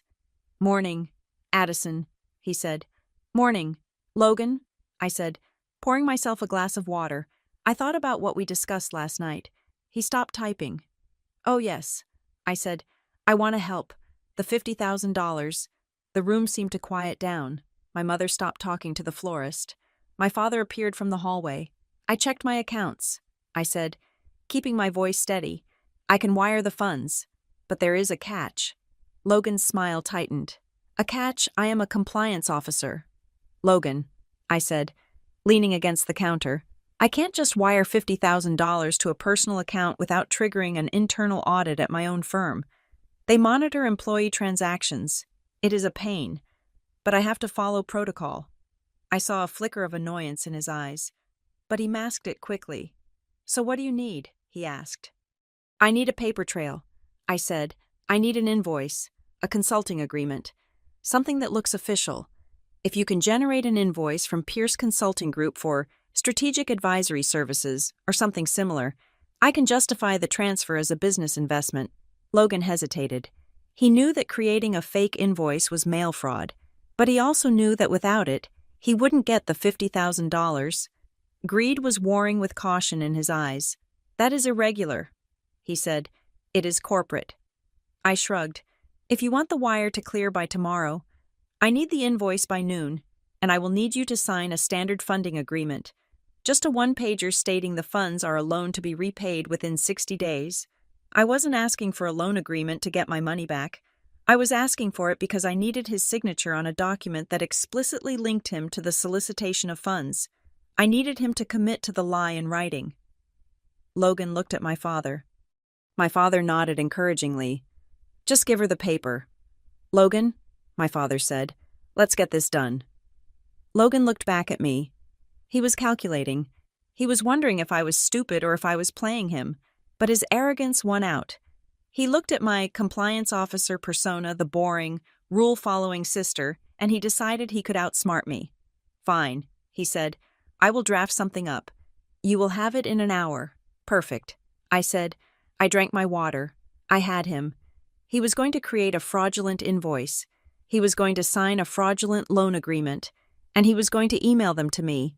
He was going to hand me the loaded gun I needed to shoot him. I smiled at my sister. You are right, Kelsey, I said. It is going to be a wedding to remember. The atmosphere in the house shifted from anxious desperation to a sort of manic relief the moment I uttered the word, consider. My mother exhaled a breath she seemed to have been holding for 6 months, her shoulders dropping 2 inches. To her, consider meant yes. She didn't speak the language of corporate negotiation. She spoke the language of emotional surrender. She assumed I was finally doing what I had always done, folding to keep the peace. Thank you, Addison, she breathed, reaching out to squeeze my forearm. I knew you would understand. I knew you wouldn't let your sister down. Kelsey, who was sitting at the kitchen island applying a fresh coat of lip gloss, looked up and smirked. It was a look of pure, unadulterated victory. It said, I win again. Finally, she said, popping her lips. I was starting to think you actually wanted to ruin my life. Just wire it before the bank closes. Okay, Logan is stressing out. I smiled at her. It was a cold smile, tight and devoid of warmth. But they didn't notice. They were too busy counting the money they thought was coming. I will initiate the process, I said, keeping my voice level. But like I told Logan, I need the documentation. I can't just send $50,000 into the ether. My firm monitors large outbound transfers. If I don't have a contract or an invoice attached to the file, my accounts get flagged. My mother waved her hand dismissively. Oh, paperwork. You and your paperwork. Just get it done. I walked into the living room and sat on the sofa, placing my phone on the coffee table. I waited. The text from Logan arrived 3 minutes later. It wasn't an email. It wasn't a PDF. It was a screenshot of a banking app, cropped to show only the routing and account numbers. I picked up the phone and zoomed in on the image. SunTrust Bank, account name L, Pierce, account type personal checking. I stared at the screen. It was so lazy it was almost insulting. He wasn't even funneling it through a shell company account this time. He wanted me to wire $50,000 directly into his personal checking account. No Willowcrest Hall, no Pierce Consulting Group, just L. Pierce. I typed a reply, my thumbs moving with deliberate precision. Logan, I cannot wire to a personal account. It triggers an immediate anti-money laundering flag at my bank given the amount. I need the Pierce Consulting Group business account, and I need the invoice we discussed sent to my email, PDF format, with a tax ID number. I hit send. I watched the 3 dots appear almost instantly. He was typing. Then he stopped. Then he typed again. The reply came through. Don't be difficult, Addison. It is a pass-through account. Just send it. We are on a deadline.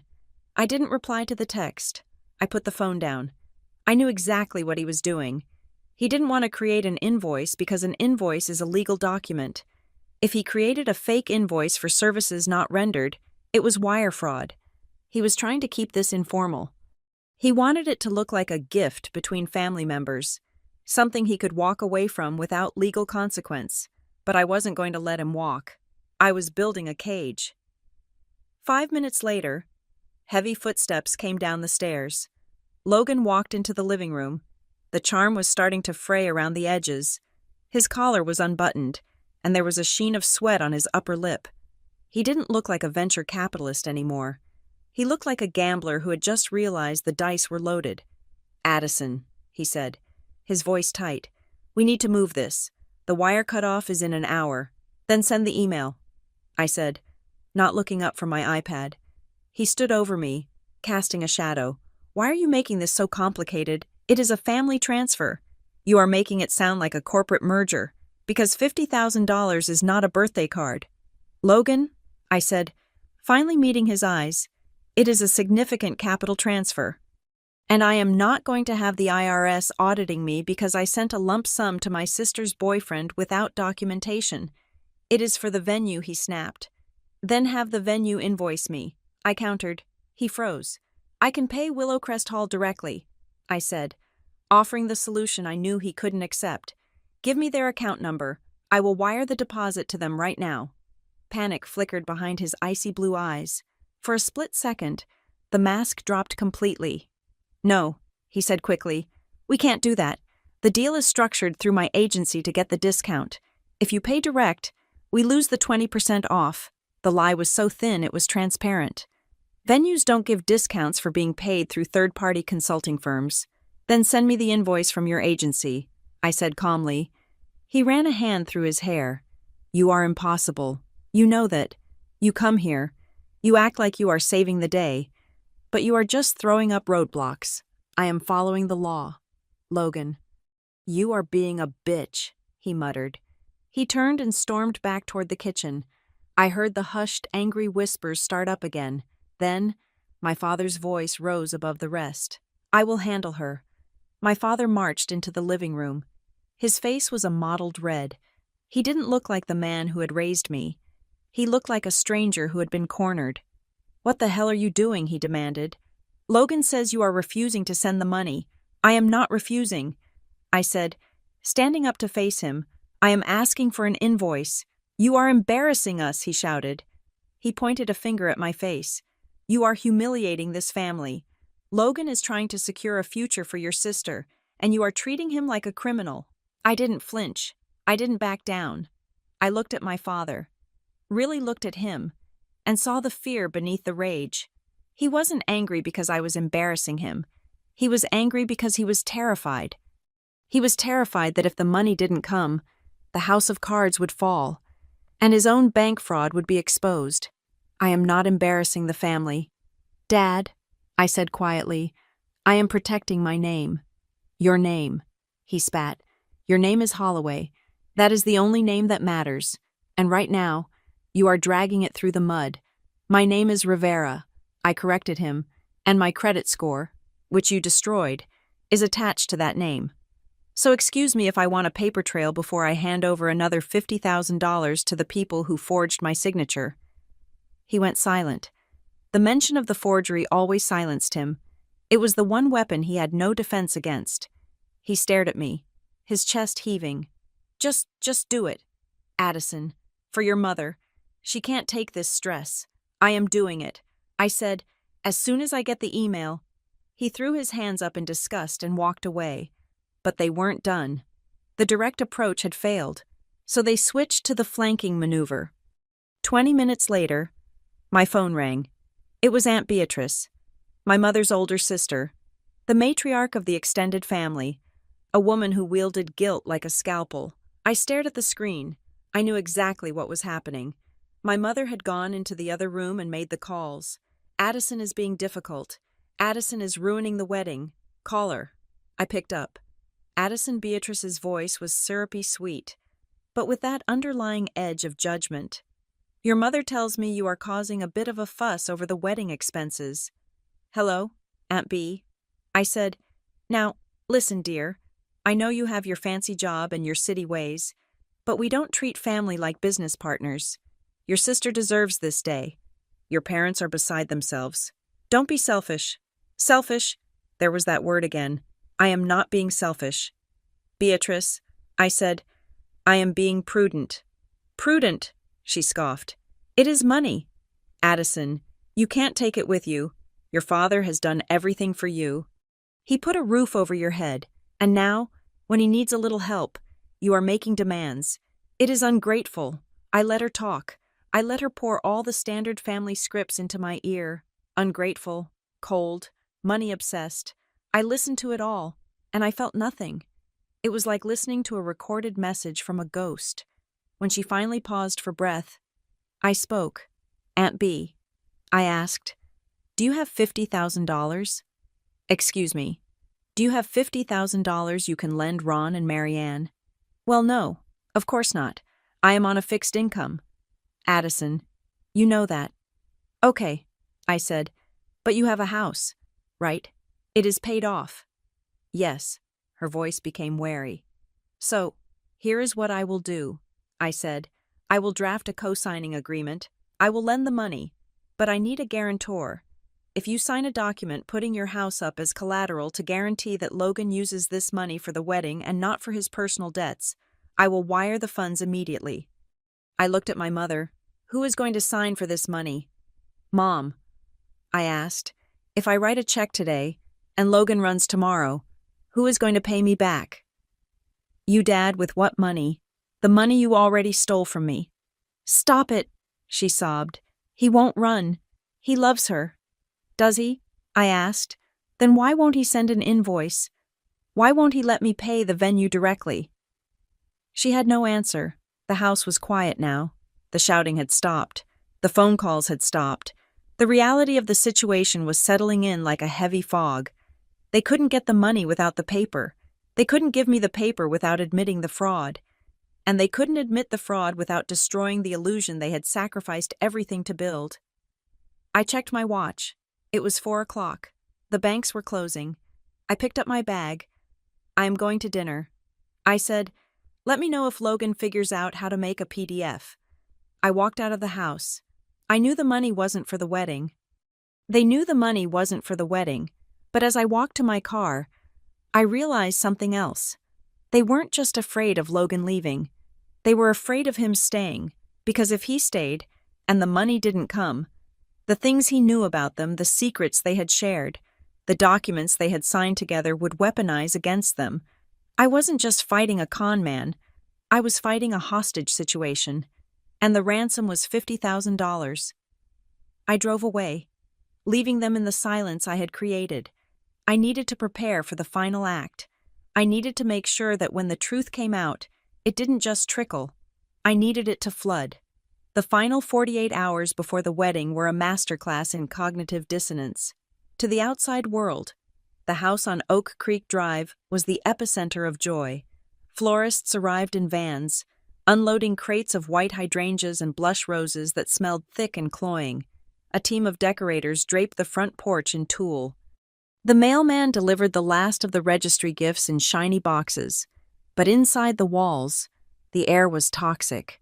The tension was so high it felt like the oxygen had been sucked out of the rooms, leaving us all gasping in a vacuum of secrets. We were actors in a play where everyone had forgotten their lines, but refused to leave the stage. My mother was the first to crack. It happened on Friday afternoon. I was in the laundry room, steaming a dress I had no intention of wearing. When she came in, she closed the door behind her and leaned against it, sliding down until she was sitting on the tiled floor among the piles of dirty linens. She looked small. The mask of the mother of the bride had dissolved, leaving behind a terrified, aging woman. "Addison," she whispered. Her voice was brittle, like dry leaves. I put down the steamer. I didn't rush to her. I stayed standing, watching her with the detached curiosity of a clinician. "What is it, Mom?" She looked up at me, and her eyes were red-rimmed and hollow.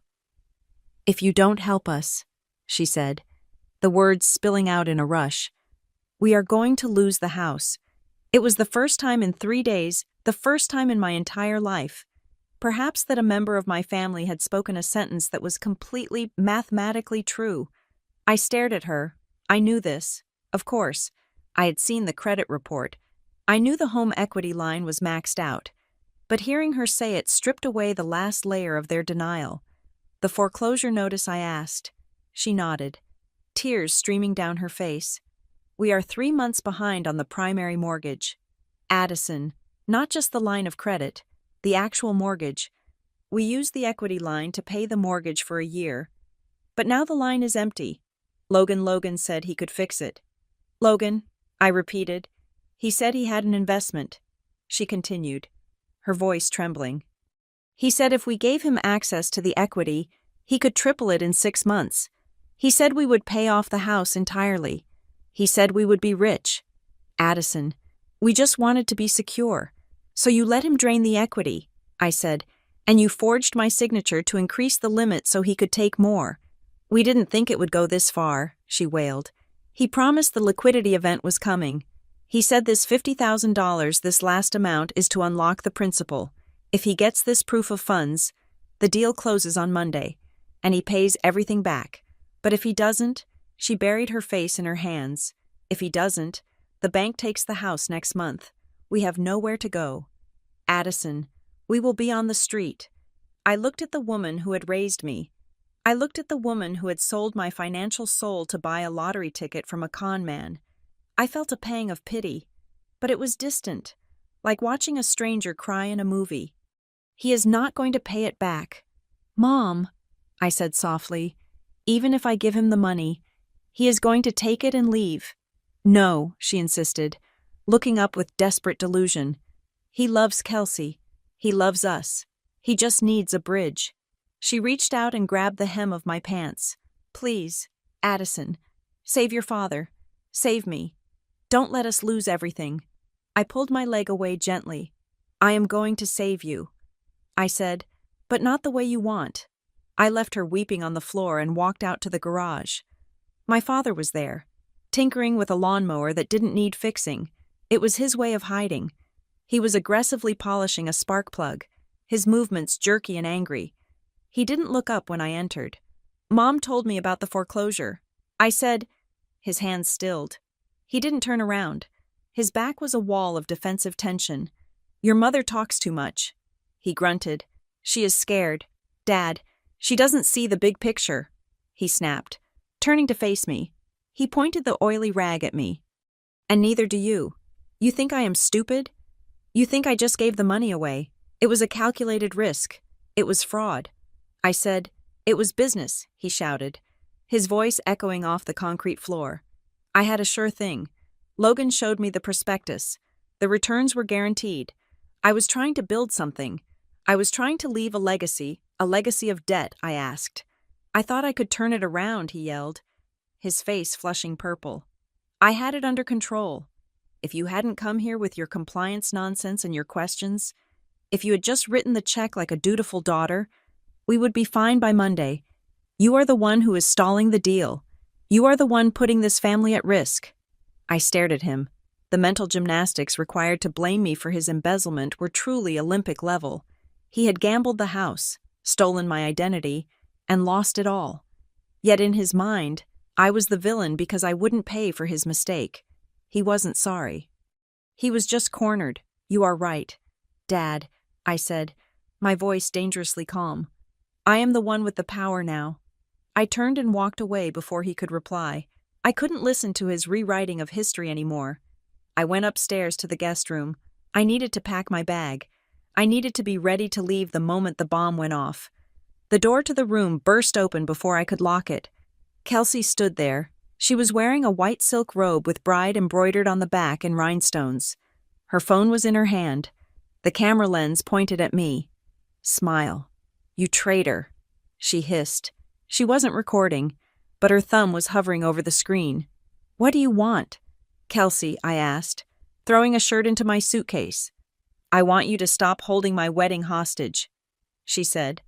Logan told me everything. He told me you are demanding invoices and contracts just to be a bitch. He told me you are jealous because I'm getting married and you are alone. I stopped packing. I looked at my sister. She was 30 years old, but she looked like a toddler in a tiara. Jealous, I asked. Yes, jealous, she screamed. You have always been jealous of me. Mom and Dad love me more, and you can't stand it. So now you are trying to ruin my big day. She took a step closer, raising the phone. Well, guess what? If you don't transfer that money by tonight, I am going to ruin you. I have 5,000 followers on Instagram. I have TikTok. I will post a video telling the world how my rich, heartless sister abandoned her family in a crisis. I will tag your company. I will tag Stonebridge. I will let everyone know what kind of person Addison Rivera really is. I looked at the phone. I looked at her face, twisted in a snarl of entitlement. She was threatening to destroy my career to fund a party she couldn't afford. Go ahead, I said. She blinked. What post it? I said, tag Stonebridge. Tag the compliance department. I am sure they will be very interested to hear your side of the story, especially the part where you are wearing a ring bought with a fraudulent credit card in my name. Her mouth opened, but no sound came out. You see, Kelsey, I said, stepping closer to her until she backed into the hallway. In my world, facts matter, and the fact is, you are not a victim. You are an accessory.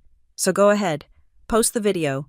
But remember, once you put it on the internet, it becomes evidence. She stared at me, her phone lowering slowly. The fear was finally starting to crack through her narcissism. Get out of my room, I said. She turned and fled. I closed the door. I checked my watch. 6 o'clock. The sun was setting on the last day of the lie. There was a knock on the door 10 minutes later. It wasn't aggressive. It was polite. "Come in," I said. Logan walked in. He had regained his composure. He was wearing a fresh suit, smelling of sandalwood and confidence. He closed the door softly behind him. "Addison," he said, his voice smooth and low. "We need to talk. Just you and me." He walked over to the window and looked out at the tent being erected in the backyard. "I know you don't trust me," he said, keeping his back to me. "And I get it. You are a numbers person. You see the risk. I see the fraud." "Logan," I said. He turned around. He smiled, but it was a shark's smile. "Let's call it creative financing," he said. "Look, I know the paperwork is messy. I know your dad got a little enthusiastic with the signatures, but we are all adults here." He reached into his pocket and pulled out a folded piece of paper. It wasn't an invoice. It was a check. "This is a personal check from me to you," he said, placing it on the dresser. "Post dated for next Friday. $55,000. That is your 50 back, plus 5,000 for your trouble. A 10% return in 1 week. You won't get that on the market." He was trying to bribe me with a check that would bounce higher than a rubber ball. I looked at the check. I looked at him. "You want me to wire you $50,000 of real money today, in exchange for a piece of paper that is worth nothing until next week?" I asked. "It is good," he said, stepping closer, invading my personal space. "The deal closes Monday. I swear on my life. I just need the bridge.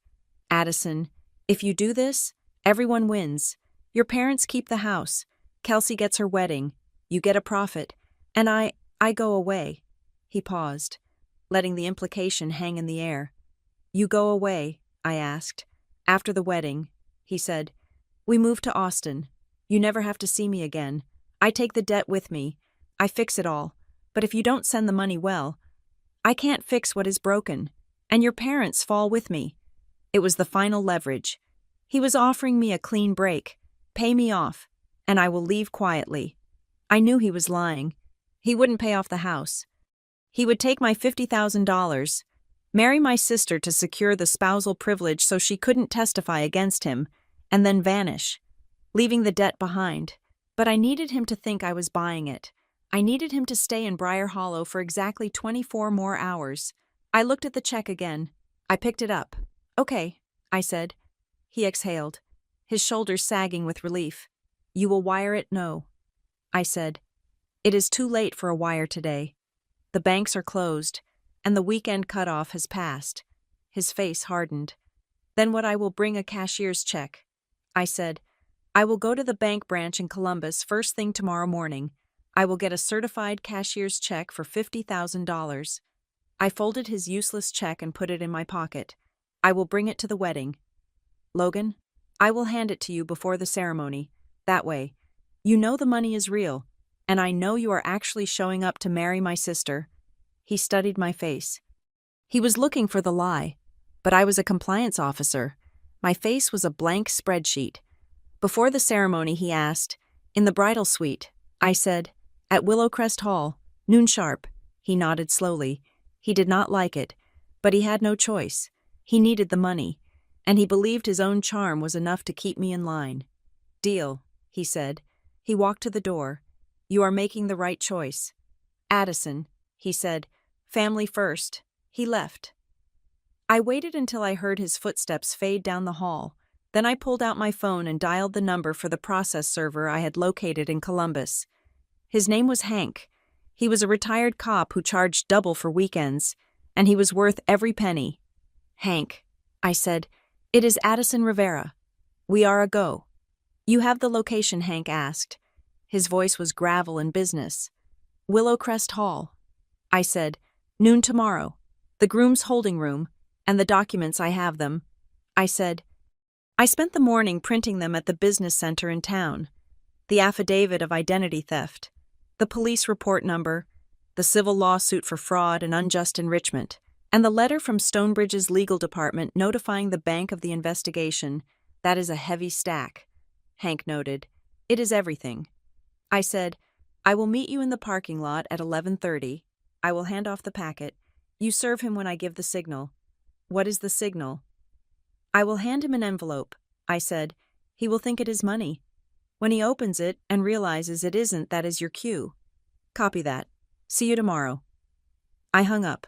I walked over to the full-length mirror on the back of the closet door. The room was dark, lit only by the street lamp outside. I looked at my reflection. I didn't look like the terrified girl who had flown in 3 days ago. I didn't look like the ATM with feelings. I looked like someone who had finally learned the difference between love and leverage. I reached into my bag and pulled out the envelope I had prepared. It was a standard white envelope. Inside, there was no check. There was a single sheet of paper, a copy of the credit report showing the forged signature, with a sticky note attached that read, "Payment denied." I held the envelope up to the glass. Tomorrow, the music would play, the guests would cheer, my sister would wear her white dress, but the fairy tale was over. Tomorrow, the mask would fall, and I would be the one to pull the string. I turned off the light and lay down in the dark. For the first time all week, I slept. Willowcrest Hall was a masterpiece of illusion. The venue, a sprawling estate with manicured gardens and white pillars, looked like the setting of a fairy tale. A string quartet was playing something classical and polite in the foyer. Waiters circulated with silver trays of champagne. The air smelled of expensive perfume and the thousands of white roses that had been arranged in towering centerpieces. To the 300 guests arriving in their Sunday best, this was a celebration of love. To me, it was a crime scene that just hadn't been taped off yet. I walked through the heavy oak doors at exactly 11:55. I was wearing a sharp, slate-gray pantsuit. It was not a wedding outfit. It was a boardroom outfit. I was not here to catch the bouquet. I was here to close the account. I spotted Hank, the process server, standing near the gift table. He was wearing a cheap suit that blended in perfectly with the catering staff's security team. He caught my eye and gave a nearly imperceptible nod. He was ready. I walked past the smiling greeters and headed straight for the bridal suite at the back of the hall. The door was guarded by a bridesmaid I didn't recognize, but the look on my face must have been terrifying because she stepped aside without asking for an invitation. I pushed the door open. The room was a chaos of hairspray and nervous energy. Kelsey was standing on a podium in the center, surrounded by mirrors. She looked undeniably beautiful. Her dress was a cloud of lace and tulle, the kind of gown little girls dream about. My mother was kneeling at her feet, adjusting the hem. My father was standing by the window, checking his watch, sweating in his tuxedo. When I entered, the room went silent. Kelsey turned. Her face lit up, not with sisterly love, but with the greedy relief of a gambler seeing the bank open. "You are here," she said, stepping down from the podium. The silk of her dress rustled loudly. "And you are not dressed. God, Addison, couldn't you at least put on a dress? Whatever. Did you bring it?" She held out her hand. The diamond on her finger, the rental, sparkled aggressively under the vanity lights. My mother stood up, wiping her hands on her dress. Her eyes darted to my bag.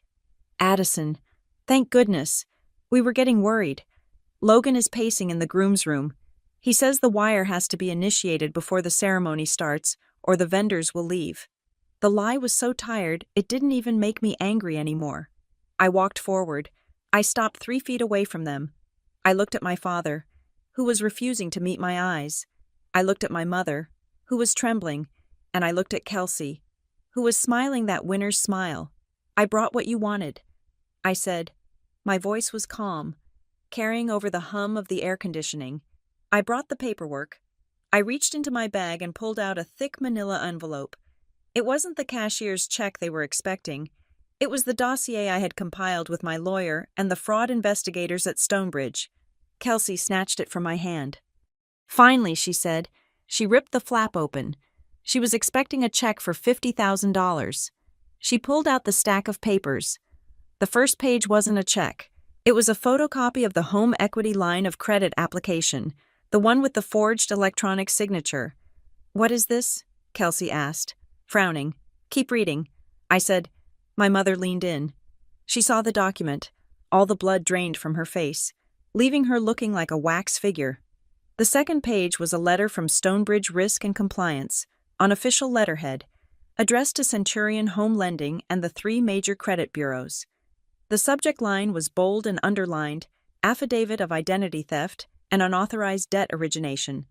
The third page was a copy of the notification I had received that morning confirming that all credit lines associated with my Social Security number had been frozen and placed under active fraud investigation. My father saw the words, fraud investigation, and he stumbled back, gripping the windowsill for support. "Addison," he croaked, "what did you do?" "I did what a compliance officer does." "Dad," I said, "I audited the ledger." Kelsey dropped the papers. They scattered across the floor like dead leaves. "Where is the money?" she shrieked. Her hands curled into fists. "You said you were bringing the money. Logan needs the money. There is no money." "Kelsey," I said, "there never was, and there never will be." I looked at my parents. "The $50,000 wasn't for a wedding," I said, my voice rising just enough to fill the room with authority. "It was to pay off the interest on the $150,000 you stole from me. And it was to give Logan a fake proof of funds so he could go scam a bank in Austin." "Liar," Kelsey screamed. She lunged at me, but her dress was too heavy, and she stumbled. "You are just trying to ruin it. You are jealous." The door to the suite banged open. Logan Pierce stood there. He looked frantic. He had heard the screaming. "Where is it?" he demanded. Looking around the room, he saw the papers on the floor. He saw the look on my father's face. He didn't ask what was wrong. He knew. His survival instinct kicked in instantly. He didn't look at his bride. He looked at the exit. "You bitch!" He snarled at me.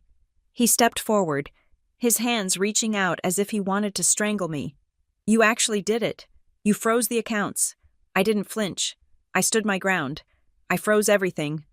"Logan," I said, "or should I call you Lawrence or Luke, or whatever name you are using on the shell company registration this week?" He froze. The use of his aliases hit him like a physical blow. He realized I hadn't just stopped the money. I had dug up the grave. He spun around to leave. He was going to run. He was going to bolt through the lobby, jump in that black sedan, and disappear before the police arrived. But he didn't make it to the door. Hank stepped into the doorway. He blocked the exit with his broad shoulders. "Logan Pierce?" Hank asked, his voice booming. Logan tried to shove past him. "Move." Hank didn't move. He reached into his jacket and pulled out a packet of documents bound with a rubber band.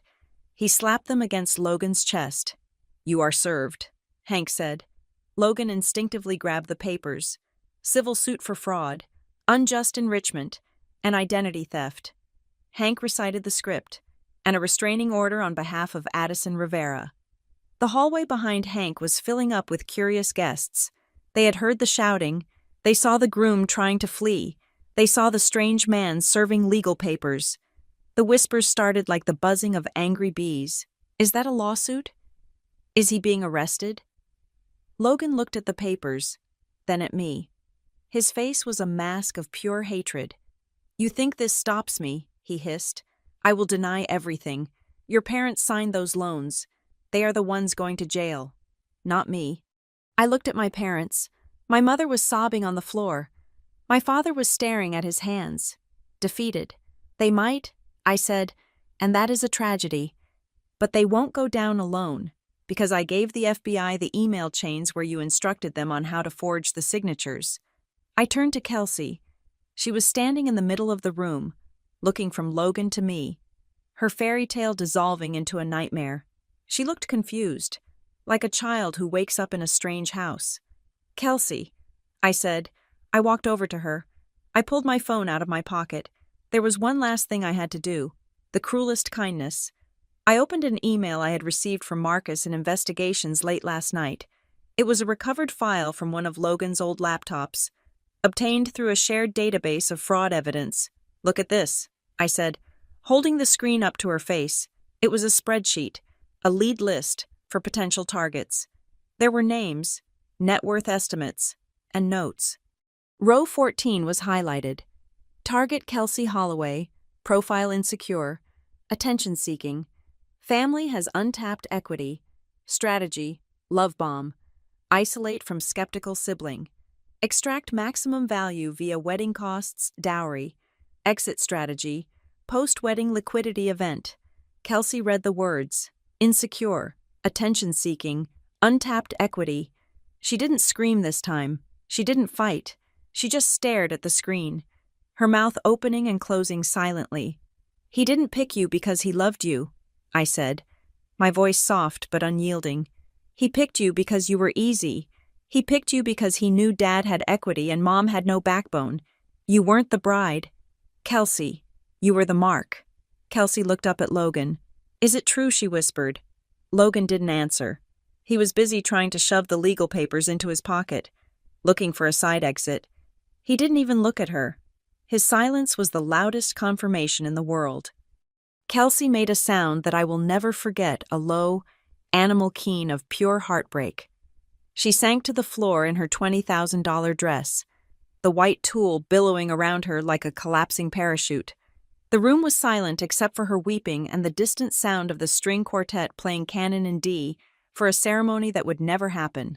I looked at my parents. My mother was crawling toward Kelsey, trying to hold her. My father was slumped against the wall, looking old and broken. I didn't feel triumphant. I didn't feel happy. I felt light, the heavy burden of being their savior, their fixer, their ATM. It was gone. Addison, my mother wept, looking up at me. How could you? Everyone is watching. We are ruined. You ruined yourselves, I said. I just turned on the lights. I walked to the door. Hank stepped aside to let me pass. I stopped and looked back one last time. The wedding binder was on the vanity table. The flowers were perfect. The dress was beautiful. And it was all built on a lie that had cost me 10 years of my life. I don't hate you. I said to my parents, I really don't. But I love myself more. And I will never, ever let you use my name again. I walked out of the bridal suite. I walked down the hallway, past the whispering guests. I heard them murmuring, that is the sister. What happened? I think the groom is leaving. I didn't look down. I didn't rush. I walked with my head high, the heels of my shoes clicking rhythmically on the marble floor. I walked out the front doors of Willowcrest Hall and into the bright, blinding sunlight of the Ohio afternoon. The air tasted different out here. It didn't smell of roses and champagne. It smelled of gasoline and asphalt and freedom. I walked to my rental car. I threw the empty bag into the passenger seat. I took out my phone and checked my flight app. There was a flight to Denver in 3 hours. I would be home by dinner. I would go back to my studio apartment. I would go back to my job. I would have bad credit for 7 years. I would have legal bills. I would have a family that probably would never speak to me again. But as I started the car and drove away from the disaster in the rearview mirror, I smiled. I had paid a high price, but I had bought the most valuable thing in the world. I had bought my life back. And this time, I had the receipt. Thank you so much for listening to this story. I would love to know where you are tuning in from today. Are you listening on your commute? At the gym? Or maybe relaxing at home? Please leave a comment below with your location and let me know what you would have done if you were in Addison's shoes. Would you have paid the money, or would you have exposed the truth if you enjoyed this story? Please make sure to subscribe to Maya Revenge Stories, hit that like button, and smash the hype button to help this video reach more people who need to hear that sometimes. Saying no is the ultimate act of self-love. See you in the next story.